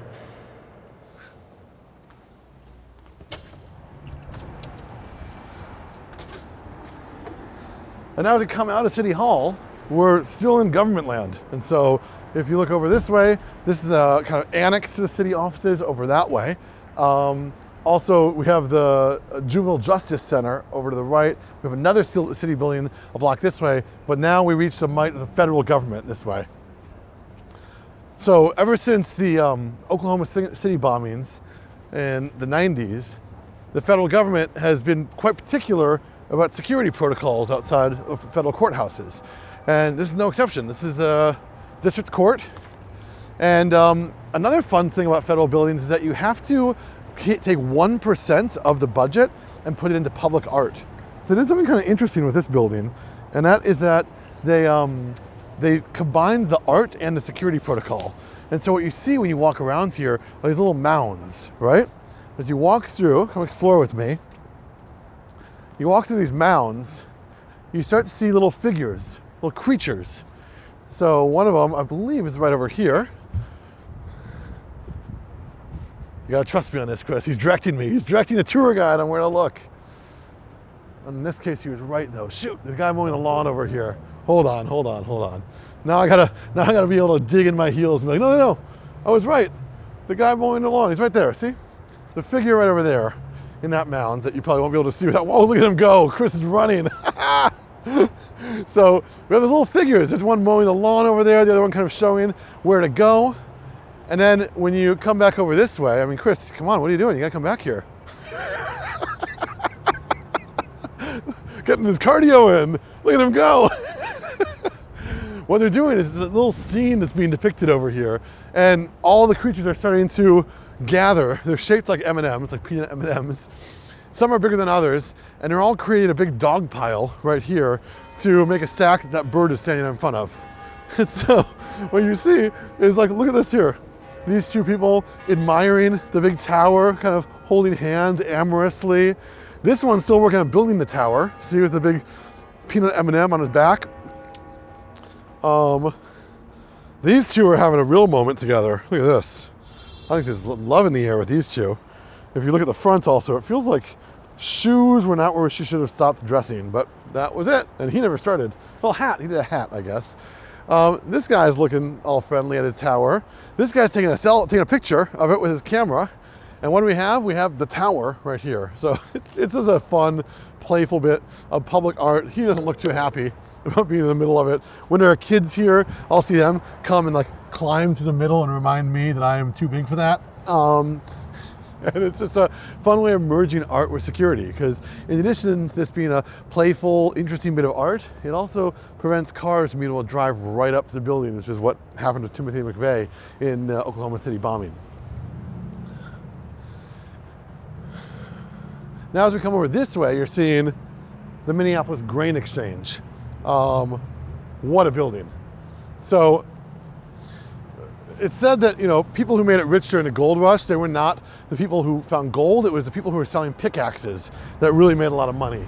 And that is true with flour over here. We are the mill city. We produced lots of flour here, but there was a burlap bag factory that did very well over here. And then there was also commodities trading, think like a stock market. And so this is a flour exchange. We're gonna go in there in a second, but also look over here. That's the grain exchange. That's the flour exchange. On the other side of town is a lumber exchange. So there are all these exchanges. I think in the 21st century, we tend to think of like the New York Stock Exchange and the S&P 500, and that's the end of the list, unless you're like really into finances. How you doing? Hey, good to see We're doing a video right now.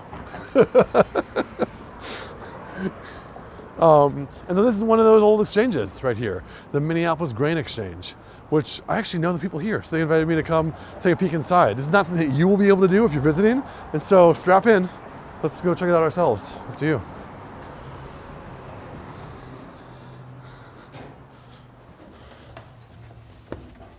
Hello.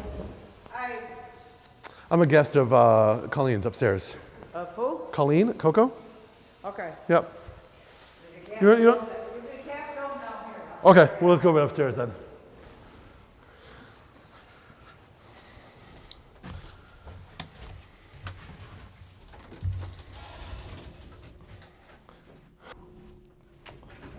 So here we are at the Minneapolis Grain Exchange.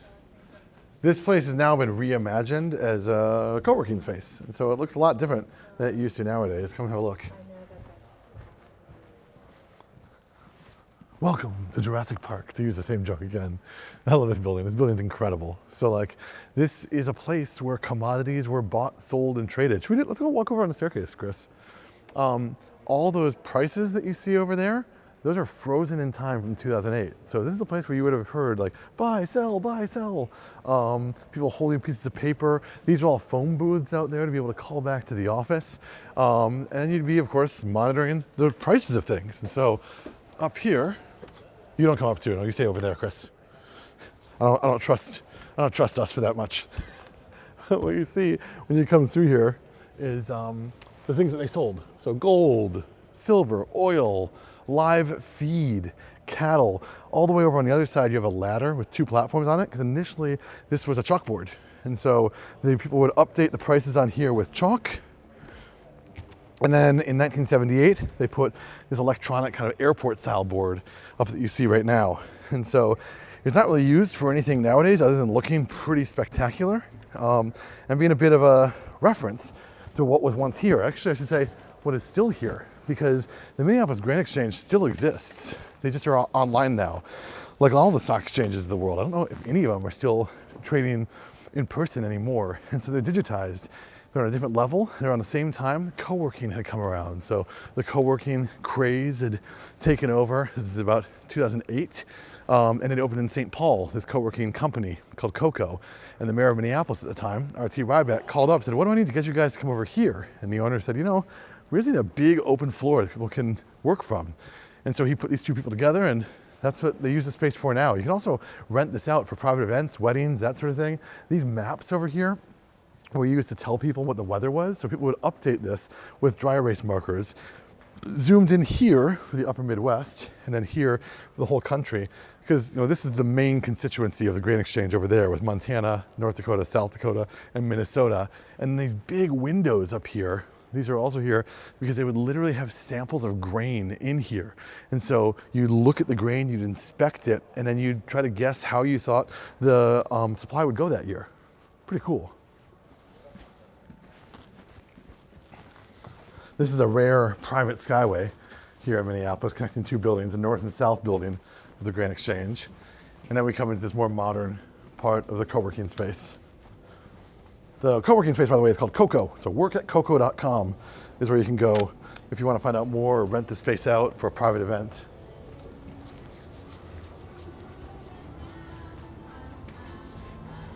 My favorite feature of the north building is right over here. A mail slot. So you can actually drop mail right in here. We go straight down, and this is functional. This actually is still working today because they have a post office down on the bottom floor. Otherwise, it definitely would not be. All right, down we go, Skyway level. And we're gonna go through the last little section of Skyways before we head to the Mississippi River.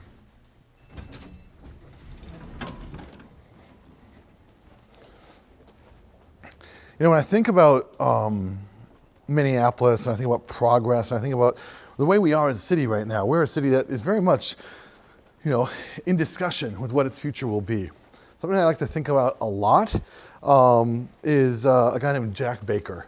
Jack Baker in 1967 met a man that he fell in love with named Michael McConnell. 3 years later, Jack Baker went to law school, and he was reading about the Minnesota marriage statutes and discovered that the Minnesota marriage statutes make no reference to sex or gender. And he thought, that's interesting. What if we did something with that? And so he went over to the Hennepin County Courthouse, and he tried registering his marriage to his desired husband, Michael McConnell. He was laughed out of the courthouse, right? No, you can't marry another man. This is 1970, it's a different era. But Jack Baker, a law student, a bit of an activist as well, he says, I'm gonna keep trying. And so he actually sues the county. It goes all the way up to the Minnesota Supreme Court. And the members of the Supreme Court are so incensed, one of them, Fallon Kelly, the justices, he swivels his chair around to face away from the lawyers as they're arguing their case. And then the justices ask 0 questions to the lawyers, not really a standard practice in that day and age. What this goes to show is that there's a lot of hostility to same-sex marriage back in the very recent history in 1970. But Jack Baker will not rest. He brings it all the way up to the US Supreme Court. That takes years to happen. And so in the intervening time, he has some friends in Mankato who say, do you want to move to Mankato? That's actually where I'm from, about an hour and a half southwest of here. And so he moves there on paper, and then they march into the Blue Earth County Courthouse. Actually, Michael McConnell marches into the Blue Earth County Courthouse, but only after he adopts his desired husband. And this is where you have to understand, take a left here, Chris. You have to understand that for same-sex couples, finding their rights was a bit of a cat and mouse game. And so they used adoption as a way to get things like adoption rights or inheritance rights that weren't available to them. And so Jack Baker tells his husband to adopt him, and in the paperwork, when you adopt someone, you can change your name. And so he changes his name to Pat McConnell. His last name, of course, matching his husband's name. The first name purposely androgynous so that Michael McConnell can march into the Blue Earth County Courthouse, not the Hennepin County Courthouse, and he can say, I would like to register my marriage to my spouse. The county clerk says, oh, okay, yep, papers in order, signs off on the marriage license, and boom, they are married. Jack Baker, of course, makes a big announcement about this, and it gets to be this news item, and the clerk goes, oh my gosh, and writes void all over the top of the marriage license. A year later, the US Supreme Court considers and decides not to hear the case because Minnesota marriage statutes are the bounds of, we'll stop here, the Minnesota Supreme Court. And so the ironic thing is that this court case between Jack Baker and Hennepin County becomes the court case that is referenced forevermore if you're arguing against gay marriage. The man trying to fight for same-sex marriage actually ironically had his name used more against it than for it for nearly 50 years. Then in 2016, Obergefell v. Hodges changed all that. That's the law that made same-sex marriage allowed here across our country. And the final line by Justice Kennedy of that opinion actually says that this court case decided here in Hennepin County must be overturned as a result of their 2016 decision. And so then after that, Minnesota Supreme Court had to decide another case because Jack Baker brought it to them. Says, hey, that marriage license that was signed all the way back in 1970, is that actually valid? And they decided, yeah, it is. You know why? A clerk can't void marriage licenses. That's why we have a divorce court. And so in I think it was 17, possibly 18, they decided that that marriage license signed all the way back in 1970 was valid, making it the oldest same-sex marriage not in Minnesota, not in the United States, but anywhere in the modern world. That story starts right here at the Hennepin County Courthouse. Wild. But let's go from the recent past to a little bit farther, because over here is the newest section of Skyways that we have, one of the newest sections. And when they open this thing, look at this. This incredible map of old Minneapolis. So we started our walk right around here, and currently we're more close to here. But Minneapolis is functionally unrecognizable here in 1879 from what it is today. There's lots of buildings up here, and those buildings are here because of flour. We are the mill city after all. And so this is like a flour mill right here, where you got the water wheel underneath powering the millstone to allow for flour to be made. But look at the growth of this city. 1879 is here, and just one panel, and 6 years later, look at the development now. Look at how many buildings have gone up here. Look at the beautiful Stone Arch Bridge that just opened in 1885, which is, I suspect, why they put this up here. And then also they have this beautiful gateway building right here, this Victorian building here. So still bustling city. It's a time of rapid growth around here. As you make your way down this Skyway system, all of the murals are a different era of Minneapolis history. And so, yeah. I've seen your TikTok. Ah, thank you. Appreciate you. We're doing a 3-hour video right now. Watch out on YouTube for it. 1912. So now at this point, when it goes up, we have some more things in view, especially at City Hall, which you just came out of. So that's gone up. We have the Stone Arch Bridge, and then the whole Mill District is really coming into fruition. So the Stone Arch Bridge here, that gold medal flour sign we'll see in a bit, that's still there to this day. And so this is a flour milling town in every way. And then 1929, remember the Foshay, if you're watching this video the whole way through, the Foshay Tower, we saw this before, but surrounded by high skyscrapers. This one taken around this time of year, back in 1929, the year that it opened. And you can see, because look at this, they have the beautiful garland going all the way down to 29 stories of that building. Just amazing, right? 1929 is the year of that photograph. And then here, we skip over to 1936 and we start to pick up the pace a little bit as the city starts to slow its pace because a lot of the milling production starts to leave Minneapolis. Here now, we're in 1950 as we make our way to the next building where the panels continue. So milling starts to leave Minneapolis, first for Pittsburgh and then over for Eastern Europe. And so as the milling industry leaves here, we're left with a big gash in the middle of our city. And that's this infrastructure built for milling. We're going to talk about why milling was big when we get over to the river in a second. But for now, all you need to know is that this whole city was built for transporting flour. When you make a lot of flour, you need to get it to a lot of places. You can take the train up to Duluth and then go on the Great Lakes out to the St. Lawrence River in Europe. You could take the Mississippi down to New Orleans and the Gulf. You can take trains to the east and west coast as well. Not only do we have the grain around here, we also have the transportation around here. And as a result, Minneapolis was flooded with train tracks, so many train tracks, that this whole section of town, the old Mill District, was just empty, unused rail yards for decades until they were finally revitalized in the 1990s. So the city has seen a lot of change, right? Nowadays, as I walk through here, I'm kind of stunned by this, because if you look over out the windows here at this green field area, that is where I used to work. I used to work over at the Star Tribune in 2009, and that was the building where it was. They tore it down to make way for the whole Vikings fan experience here. But this whole east side of downtown has been a massive effort. But before we get to that, let's talk about the 1960s. Remember that beautiful gateway building I was showing you on that second panel before? Well, this is what becomes of it thanks to urban renewal. In the urban renewal era, we tore down these old-fashioned Victorian buildings here to make way for mid-century modern. Ugh. It's a tragedy. We got rid of all these beautiful buildings here. Luckily, we didn't get rid of City Hall, but I mean, we may as well have with all the destruction that happened here. Then we reach the 1970s, and we have the interstate being put in. And so we have I-35W cutting right through the center of town, merging in with 94. And so you see the amount of real estate taken up by highways around here. And look at the train tracks. So train tracks all the way here, merging together all the way here, all for an industry that is rapidly leaving this city. Something would have to change. And that something came in the form of, remember Hubert Humphrey, the mayor of Minneapolis? There you have the Hubert H. Humphrey Metrodome. That's where the Twins and the Vikings played for a generation. It opened in the early 80s. On his last months, Hubert Humphrey got a letter from the Sports Commission saying they were going to name this after him. And one of the last letters he ever wrote was a letter of thanks. He never got to see the building open. But the Metrodome was where the Vikings and the Twins played for generations until a very heavy snowfall happened about a decade and a half ago. Ripped open the roof. This thing was inflatable, so they actually had it pressurized. Everyone who grew up here remembers the revolving doors of the Metrodome pushing you out because they had to be pressurized to keep that roof up. So when a rip formed in it, it was done for. They ended up putting a new stadium up, which we're going to see in just a second. But this is like, I think of this picture, if you can kind of zoom out here, Chris, and get like I think it looks like a line graph, if you get the whole thing, of development. So it starts down here and then look, straight up, because that's where all the skyscrapers are. So if you come in a little bit closer here now, Chris, you'll notice that this is all like small buildings, parking lots, and the Metrodome. So you just subtract the Metrodome from that equation, and you've got a serious problem. The Downtown East Improvement Plan is developed by Minneapolis about 15 years ago. And part of that is, there you go, the final Minneapolis Star. This is before it merges with the Tribune to become the Star Tribune, as we know it today. But the thing about newspapers is newspapers used to be a better business than they are today.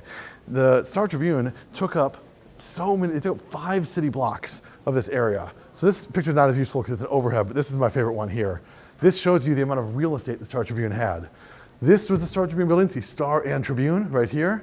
This is the Star Tribune building, see it's the Star Tribune there. This is the Star Tribune lot, this is the Star Tribune lot, that was the Star Tribune lot. That's also where we are right now.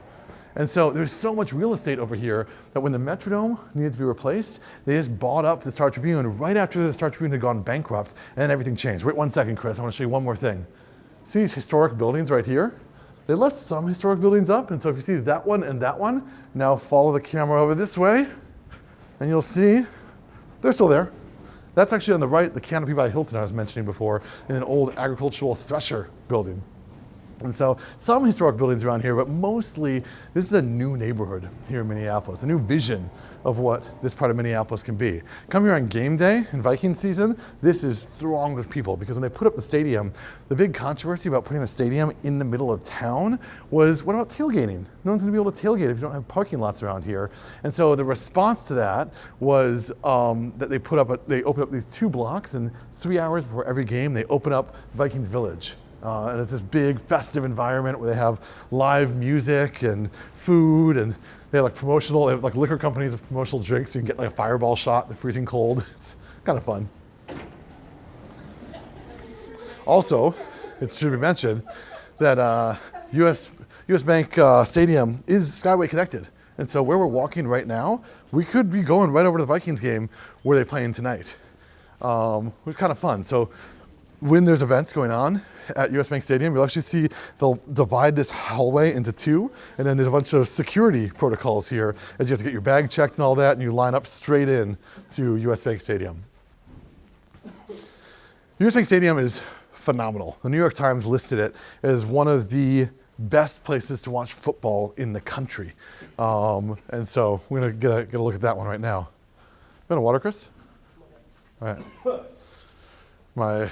My producer / cameraman extraordinaire is dying as he films this right now. This is real time, guys. This is like, he's having to walk this whole thing with a very heavy camera rig in here while I just get to talk crap at you. Let's go that way.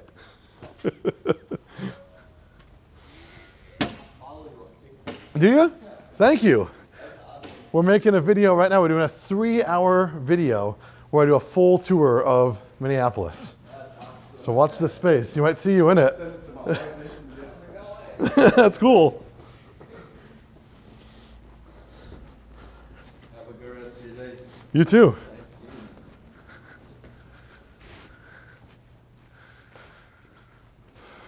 All right, so if you want to park over here, it's reasonable now. You want to park here during a game, I think it's about $65 to be able to park in this parking ramp.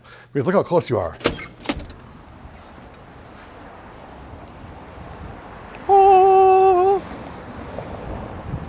All right, so that's the best place to watch football in the NFL, according to the New York Times. That building is actually meant to look like a Viking ship. Do you see it? Kind of it's jutting out in the forward, looking like it's cutting through the water right there.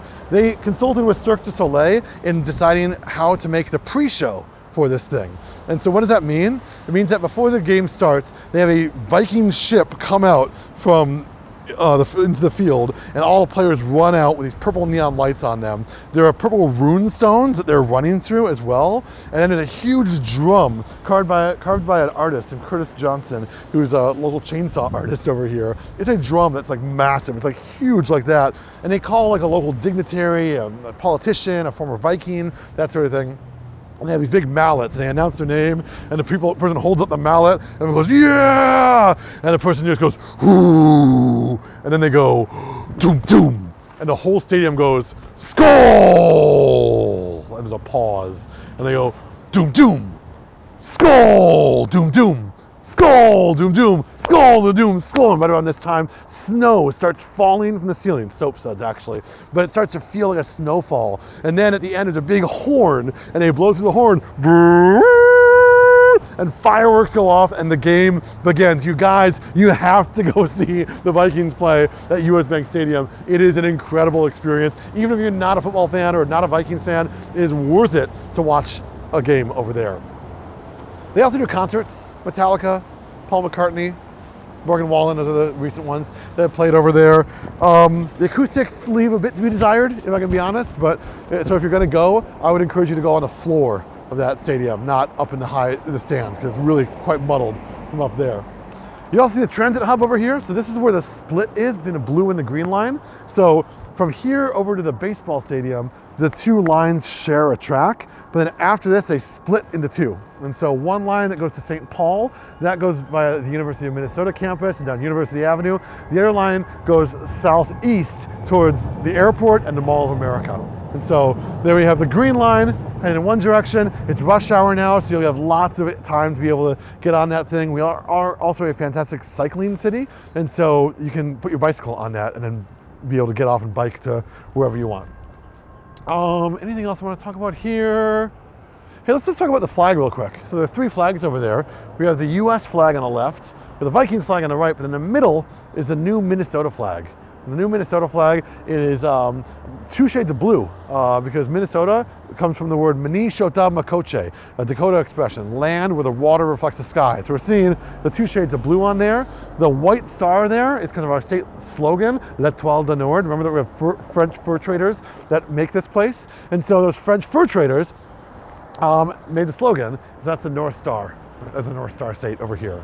It's a new flag. We just introduced it on May 11th of 2024. And so we are still adapting to it, getting used to it. The old flag was one of those ones where it was like a blue background and a seal with a lot of complexity and detail in it. There's also a sensitivity part of it as well, which is that it depicted a farmer with a Dakota warrior galloping westward, and in our history, we banished Dakota people from here. And so there's a harsh reality to that history. There's also just an aesthetic desire to have a star as iconic as the Lone Star State, or as, you know, the bear on the California flag. So now there's like socks and t-shirts and stuff made with that Minnesota colors. People are starting to come around to it. Just like everything though in today's world, today's politics, it became politicized. So for a lot of people, if you liked the new flag, it meant you were a lefty. And if you put up the old flag, that meant that you were a MAGA person. And it's just the worst, right? Like every aspect of society has become so political. The whole idea of a flag is it's supposed to be apolitical. We're not supposed to take sides on it. So I have hope that in time we'll all coalesce around this flag, because no one cared about the damn flag until a few years ago when they started talking about changing it. In fact, I don't think people would have even been able to pick out the Minnesota flag from a line, but now it's very much in the zeitgeist of Minnesota. So we're coming on here. It's getting to be rush hour now. It's 4:15 as I talk to you on a Tuesday. It's also mid-November as I speak to you. So you see, it is starting to get dark out right now. And so we're at that last gasp of the season where I can just get away with no gloves. I just kind of put my hands in my pockets like this. And then I do have a hat back at the office, but I decided not to wear it today because I got shy. I didn't trust the hat. I should have trusted the hat. It was like one of those Irish hats. And anyway, I'll have a hat that I'll carry with me, but I won't carry gloves. And I'm probably in the last week of doing that. In fact, I probably have to switch over to my big puffy jacket after this, because this time of year is when it starts to change on us. A lot of people think that like November is the start of winter, but I think it's more about January that it gets super cold. January is when it starts to get to be unmanageably cold. That's when it gets to be like -10 every week or two. And that's a different kind of cold. That's a different level if you've never felt that before. In fact, for people from outside of the US, they often are confused about Celsius.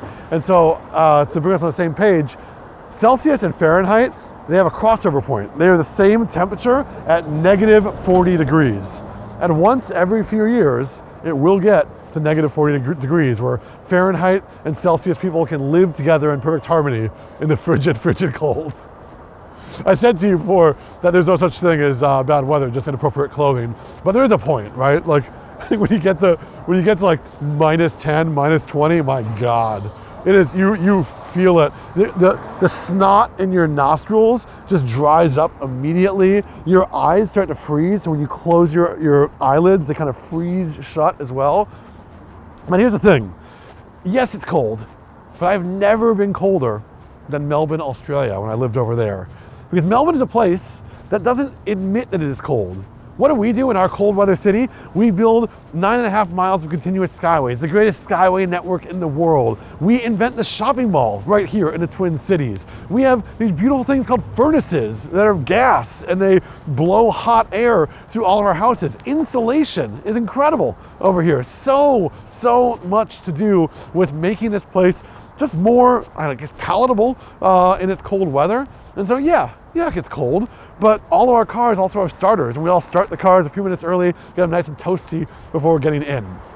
The days of like the early 90s movie Fargo with William H. Macy trying to scrape the window on the outside, those are gone now. New cars, they start for you already, and they have the defrost button on when you get in. They're nice and toasty. So my point is this: don't be afraid. Come visit us in the winter. It is worth it. Yeah, it's cold, but it's also strikingly beautiful. There is no rival for that surprise when you wake up in the morning after a fresh snowfall, and it sounds different. The neighborhood has a dead quiet to it because the sound acts as a sound absorption. And so as you go outside with your snow boots on, you kind of hear the creak, the squeaking of your boots onto the snow, and nothing else, nothing else. It's really incredible. There's also other things about this cold weather here. Snow shoveling is a big part of being a neighbor. And there's all these rules that you learn over here. For example, if you're out there and you're kind of making a good run at the snow shoveling, you got the blood flowing and you got the time and maybe your neighbor hasn't come out yet, just go shovel their walk as well, right? It's just kind of a thing that people do for each other, especially if you're the neighbor on the street with the snowblower and you're the hero of the neighborhood. But also just like, it's a thing that is like a way to be Minnesota nice. Now, this will rarely be acknowledged, but you remember what the score is. So if your neighbor shoveled your walk, you make sure to wake up extra early to go shovel theirs next time, because that will only be tolerated for so long. We also, as a city, have snow emergencies. So snow emergencies are when the snow is so heavy that they have this new parking restrictions that come in place, and they have snow emergency zones. Signs are marked as snow emergency zones. And so you have to not be anywhere parked on those snow emergency zones as soon as it is announced. And then the day after that, you have to be on one side of the road, the odd numbered side of the road, and then the even numbered side of the road after that. Now, it would make sense if our whole 3.2 million person metropolitan area followed that same rule, but do they? No, they do not. St. Paul, whole different set of rules over there. Bloomington, different set of rules over there too. So good luck if you're moving here and having to understand the snow stuff. You will get your car towed. It's just part of being a Minnesotan, having your car towed once in your life. Let's swivel around here, Chris, and show this. Look at this gorgeous building that we have here, the Guthrie Theater. So what's happened here is that we've moved. So we have left downtown once again, and we are now in the Mill District. The Mill District has a lot of these old buildings that you'll see as you pan the camera to the left here, Chris, of old mill buildings, but this is not one of them. This striking building over here, the Guthrie Theater from 2006, goes up and wins all sorts of architectural awards. Do you notice those little hints, those wisps of people there looking? It's almost like a ghostly apparition. That is throughout the building, interior and out. They have ghosts of productions past, because the Guthrie Theater began in 1960 with Tyrone Guthrie, Sir Tyrone Guthrie, a British producer who was sick of the rat race in New York and wanted to come to a place in middle America where he could bring world-class arts. And so he opened this theater, the Guthrie Theater. Where are you going, that side? You on that side of me? Okay. Trying to figure out where to look. He opens the Guthrie Theater. The building itself opens in 1960. It lasts until 2006 when it moves over to this one, which wins all sorts of architectural awards. As we speak right now, it's just been announced that they're going to be opening a restaurant over here. There's a famous restaurant called Awamni, which is an indigenous restaurant in town. Highly recommend. And they're moving into this space because they've gotten all sorts of acclaim, and they will be here opening, I believe, next year.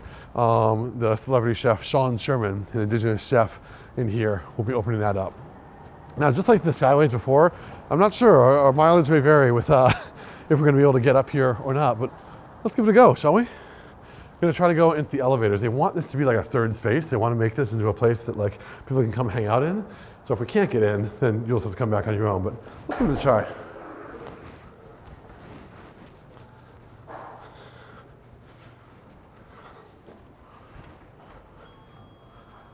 What's you?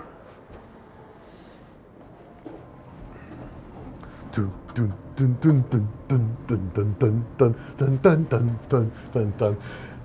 taking the elevator up to the 4th floor. Famously, they have the cantilevered balcony over here, and that's a pretty cool thing where it's like I'll show you it from the outside, but there's actually a secret way to get to the 9th floor. So we're taking the elevator to the 4th floor right now. I'm not coming this way.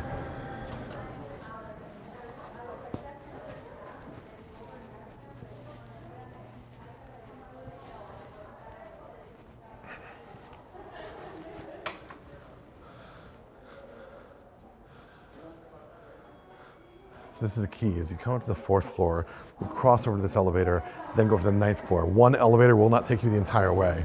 Most people, when they come to the Guthrie, they go to the 4th or 5th floor and then walk out to the balcony, and absolutely worth it to do it. It's outdoors, it's a little bit farther thrust forward, but this one's much higher at the 9th floor. So you, like I said, go to the elevator, up to the 4th, then across and up to the 9th, and we come out to the Lab Theater and this pretty fascinating view of Minneapolis. It's gonna feel like you have to adjust your TV. You do not. The glass is tinted like ski goggles, as you'll see in just a moment.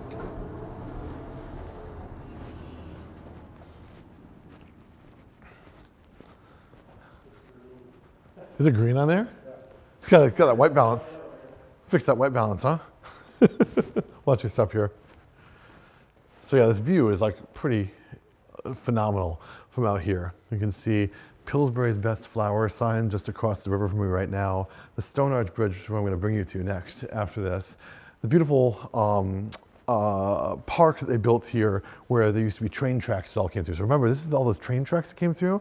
That's why you have all these modern buildings here now, because nothing could really be built here until they got rid of these train tracks in the early days. The train tracks terminus point was over this way. So we come over here. You'll see Gold Medal Flour right up there. So you see Gold Medal Flour at the grocery store, right? That sign is still functional, and so the train tracks all went right up there. In fact, you can kind of see the gap between these two buildings right here, and that gap, still you can see the train tracks in the ground there. That's where the Mill City Farmers Market is every weekend, which is pretty fun. And great view of downtown as well. You can see US Bank Stadium jutting out over this way, downtown. So really, this is a great place to come in the winter because of this tinting on the glass. It gives it this feeling of like sun-baked glory, even in the coldest, windiest days that we have out here. Across the way, you can see St. Anthony, Maine. So that used to be another town, St. Anthony, and then Minneapolis annexed it. And so nowadays, there's a beautiful cobblestone walk you can do over there. I really recommend that if you're in Minneapolis, you do this walk of a rectangle kind of. You cross the Hennepin Avenue Bridge onto Nicollet Island, and then you keep going on the other side, then walk through St. Anthony, Maine on Main Street. And then you come to the Stone Arch Bridge and walk the pedestrian bridge back again. It's a great little, not quite 1 mile loop that is phenomenal. Just make sure that when you're crossing the Stone Arch Bridge, you're coming back towards the city because that's got that great view of the skyline behind you. Come over this way.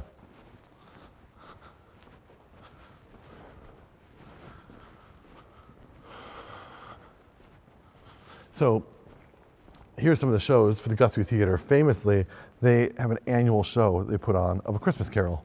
And so it's actually running right now, November 8th to December 28th, but every year they put on that same show. It's like a family tradition. People will come in, year out, to watch A Christmas Carol over here. There are 3 theaters in here. You've got the Dowling Studio, which is like a black box theater. And then you have the Proscenium, the McGuire Proscenium, which is kind of like what you think of when you think of theater, right? It's like that just rectangle, and then everyone's behind the stage. And they have the thrust stage, that's the main stage, which is like a proscenium, but with a big part that thrusts out to the audience. And so it kind of feels like a theater in the round a little bit. Theater in 180 degrees, I guess, would be a better way to say it. And just fantastic theater you can see there. Just finished wrapping up a show, Cabaret, earlier this year they did. Excuse us. Hi. Hello, how you doing? Good, how are you? Good. Also, this is kind of fun. Look over there. That's all the people walking in there are walking to the scene shop. And so if you're making sets for here, you can actually wheel them across the 2-story Skyway over the bridge to come to the theaters, to the backstage areas here. And if you want to come to the cantilevered balcony, by the way, you just walk that way. So there's a ramp going up and out over there. But instead of bringing you that way this time, I'm going to bring you out so we can see that balcony from outside the building. It's actually more impressive to see from the ground, at least if you're watching this on YouTube. If you're coming here for real, then go to the cantilevered balcony. It's pretty great. So why is it that Minneapolis gets to be known as the Mill City? It's because flour, and flour is produced in such huge quantities and there's such a quality here that Minneapolis gets to be known the world over for its flour. And we have all the key ingredients for it. Number one, this era of flour milling really comes at the end of the 19th century when immigration is changing the shape of our state. Right? I mean, everyone here who's not indigenous is an immigrant, but it's over here that the Scandinavians and the Germans and the Italians and the Irish start to find a home. And they find that home by taking some of the land that had been made available by the US government from land that they had kicked the indigenous people off of. And so all this agrarian society starts to build over here. So grain is being built up all around here. But that's not enough to make a flour city. Otherwise, you know, every place in the Midwest could make flour. To make flour, you need to grind grain into a very, very fine powder, right? And to do that, you need a big millstone, a literal huge circular stone to grind flour up. And you need to have power for that at a time before electricity. And so how do you get that power? You have a waterfall. You just need to find one. The Mississippi River goes across a famously shallow part of the US. We're in the Great Plains after all. Only about 700 feet of elevation change are between here and New Orleans. And so there just aren't that many waterfalls to choose from around here to power your what's it called? Millery? My brain is really starting to fry now. No, a thing that makes flour. Your mill. Let's mill. Let's go over here, Chris.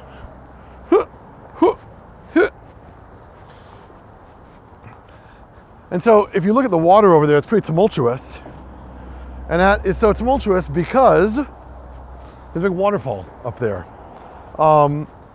In medieval days, you would have like a water wheel on a waterfall. But that's not enough because there are so many mills around here. Look at this. Foundations of a mill right there. See those stones there? There are mills absolutely everywhere here. We're gonna try to jaywalk here, Chris. We can do it without dying. Can you do it, you think? Here we go. Watch out for the cyclists as well. Key thing when you're going through here, that's the cycleway. So we are a great cycling city around here. You gotta watch out for them because they come down this hill real fast. Back over that way, you can see that balcony that we could have gone over to there. Notice there's no support beams on it, so it looks kind of remarkable from over there. So you can get outside in that balcony that way. But now, as you come this way, this is Mill Ruins Park. There were so many mills over here that as you make your way down there and you get down over by the base of the Stone Arch Bridge, you just see so many ruins around here. There's one, look at that.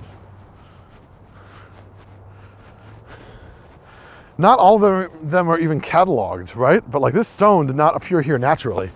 And then look at, there's walls right over here as well. We're standing on a wall of an old mill. I bet you over at the Mill City Museum, they'd know what this mill is. I sure don't.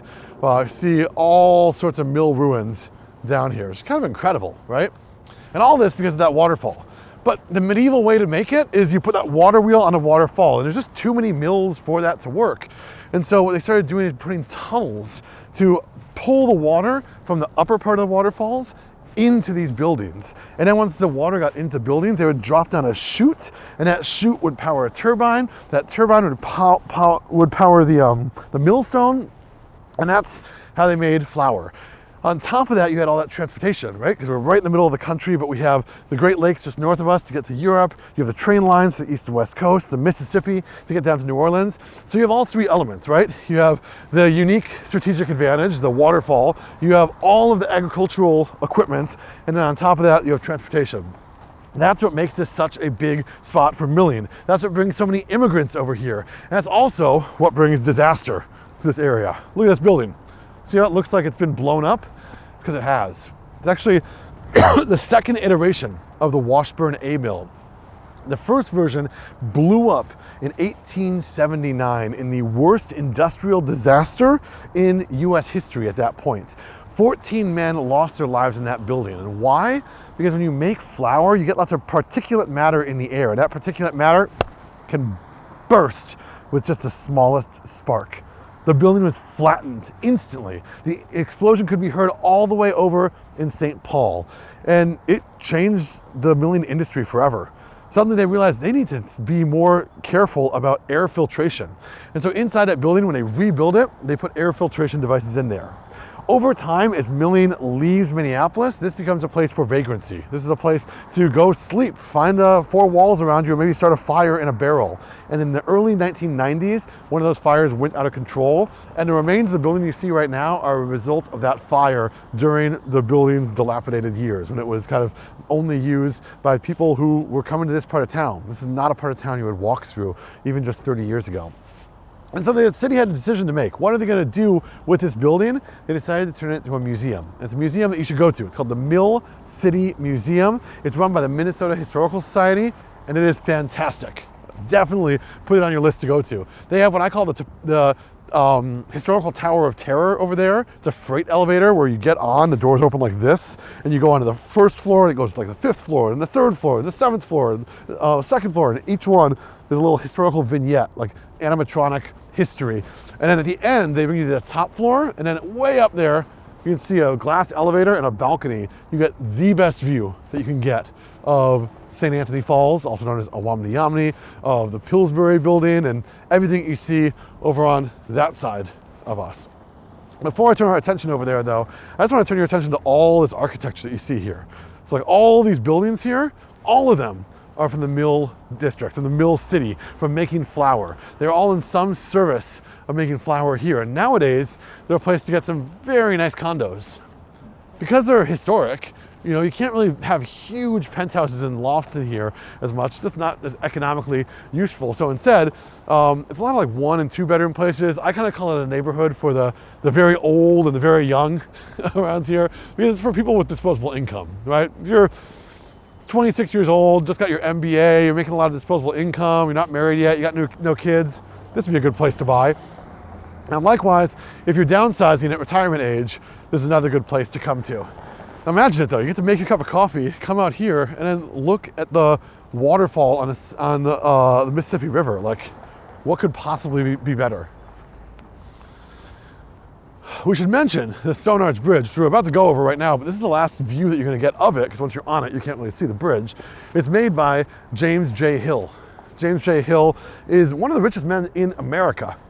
Just a fabulously wealthy man. And he gets so rich because he buys up and builds railways between here and Seattle. In fact, nowadays, if you go on Amtrak between here and Seattle, you take the Empire Builder train to get out there. The Empire Builder is what James J. Hill was known as over here.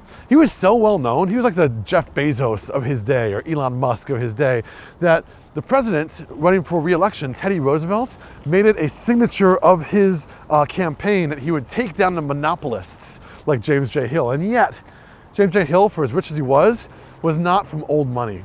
He was a man of the people. He came from Canada, right? He married a woman from St. Paul, which is why he's here in the Twin Cities, built a big mansion over in St. Paul as well, but never went to university. And so he was excluded from the upper echelon of society. And this is an interesting time, the era that James J. Hill lived. In the late 1900s, the late 1800s, early 1900s, you had this period where old money, the people who had come from generational wealth, were trying to close ranks, because suddenly you could literally pull yourself up by your bootstraps. That American dream, that develops in this era. And so to protect their interests, they started introducing rules that you had to follow if you came from money. Etiquette, they were called. In fact, Mary Hill, James J. Hill's wife, referred to some of these rules as trial by etiquette. And so she actually dined, she hosted US presidents over at James J. Hill's house. And those rules of like all the silverware and the order of things that you do at a meal, those come up to kind of ostracize and put on the outside the new money folks. I think the best depiction of this is from a little art film that you may have heard of called Titanic. And in that film, of course, you have Molly Brown, played by Kathy Bates, instructing the fictional Jack, Leo, in there about how to start from the outside and work your way in, because she and he are the same. They are common people, come from everyday existence. Anyway, James J. Hill gets so fabulously wealthy because he builds those railroads. And one of those railroads is on the ground that I am walking on right now on the Stone Arch Bridge. When this thing opens up, it is a thoroughfare to bring James J. Hill's trains way across the river. But as the needs for cargo and passenger trains change, they reduce the number of bridges that have trains on them. In fact, there was a train bridge 3 bridges down from here, but nowadays, this is a pedestrian walkway and a really beloved part of Minneapolis. I dare to say most people's favorite part of Minneapolis. As you walk across this bridge, you get to commune with all the people who came here before. You can think back to Father Hennepin, who gave Hennepin County its name, a man who came out and worked with the indigenous people, the Dakota people, and wrote a book about it. he came on an era of cultural nativism, this idea that you would go and go native. You'd fully understand the people by living with them, and then go back and write a kind of exploitative book after the fact about your time with the native peoples. But he was over here at the Nicollet Islands right here. When you come over on Stone Arch Bridge, you get to think about all the generations of millers who came through here, the people who lost their lives under tragic circumstances. You get to think about the Scandinavians who started a new life over here. And nowadays, you think about the newer immigrants, the Hmong and the Somali people. We have the biggest Somali population in the world outside of Somalia over here. Minneapolis is not what you think. Minneapolis is not this little white town with Scandinavian accents. That's like an old world stereotype that's perpetuated by the movie Fargo. The Coen brothers who wrote that grew up in a different era of Minnesota. But Minnesota today, it's something else, right? I've traveled a lot in my life. I've worked in the travel industry for quite a long time. I've given tours in 30 countries in the world. And a common first generation immigrant job is Uber. And so when I've taken Ubers around, I've had a lot of Somali Germans and Somali British and Somali Australian drivers. And I always say to them, hey, I'm from Minneapolis. And without fail, they'll say back to me, oh, I've been there. My sister lives there. We don't appreciate growing up here in Minnesota that Minneapolis is a brand. It is something that is known in the Somali community. And if you go to Somalia, you will find the Hotel Minneapolis next to the Cafe Hiawatha, all these things named after our place. And it's not just Somalis. I should also mention the Hmong people, H-M-O-N-G, if you're not familiar. They are the indigenous people of Southeast Asia, where Laos and Vietnam is now, mostly Laos. And after aiding the US government during the Vietnam War, they had to leave because they were being chased by their government. And so they came here in the 70s and 80s. And now we have this huge Hmong and Vietnamese population over here. If you watched the Olympics, you probably saw Simone Biles as the gymnast next to Suni Lee, our hometown kid who does so well at the Olympics. Our most successful restaurants in Minneapolis right now are Hmong restaurants. Diane's Place, Vinay, Hi Hi. These are places that embrace that Asian heritage. And so if you've never been to Minnesota and you're thinking about coming here and you're thinking it's gonna be a lot of lutefisk and hot dish and white people, it's gonna be a different thing when you come to Minneapolis. And then we arrive here, the middle of the bridge with our waterfall behind us. This waterfall might not look like what you expect. I think people think of a waterfall as being a ledge and it goes over the edge right here. But here we have a big concrete apron. That concrete apron right there is there to protect that waterfall. Because as people were building all those tunnels that would connect the mill district with water, so as a way to get, remember, water from the top of the waterfall to the mill, then back down again, the ground started to erode. And the waterfalls were at risk of turning into rapids. And so the US Army Corps of Engineers was called in to fortify the waterfall. And that fortification is what you see right there. So it doesn't look as pretty as like another waterfall. If you want to see a conventionally attractive waterfall, Minnehaha Falls is where to go over in southeast Minneapolis. But this is the thing that powered our city. St. Anthony Falls is what the name that Father Hennepin gave it, but for thousands of years, it has been known as Awamni Yamni by the Dakota people, place of swirling waters. And there's a restaurant just across from it called Awamni, after those waterfalls, that is focusing on indigenous food. That's the restaurant I was mentioning before is going to be moving over into the Guthrie Theater, which you can see in all of its grandeur right there. And so walking across this bridge, this is a rite of passage if you're here in Minneapolis. You bring your kids here, I bring my kids here, you bring dates over here. When you watch the NFL or watch anything that takes place in Minneapolis, the shot that you see, it's that one. Because this is a city that has prevailed over a lot. This is a city that is really new and a city that's, I think, really worth your time. Today, I've been focusing a lot on Minneapolis because it's where I live, it's where we're walking through right here. But when you come and visit here, you're gonna be able to go and visit St. Paul as well and see the political capital and the beautiful architecture that is over there. You might even take a quick trip up to the North Shore, go to Duluth and farther north than that, and see the beautiful shores of Lake Superior or Lake Country in Brainerd. Go down south where I grew up in Mankato, a place with lots of Germans over there. And Minnesota is just an exciting electric place. It's a place that is on the rise, a place that I love. And if you've loved watching this video, then come visit for yourself. You can book tours with me. I'll put a link in the description down below. I'd love to see you over here. I really hope that this video has given you some benefit. And if it has, please, would you leave a comment and subscribe to the video as well? I'd love to hear it so I know whether I should do more of these things. I have in mind that I'd love to do one of St. Paul as well. In the meantime though, my name is John O'Sullivan. You can follow me at 1 Minute Tours across all social media channels. I hope to see you here in Minneapolis. Have a lovely day.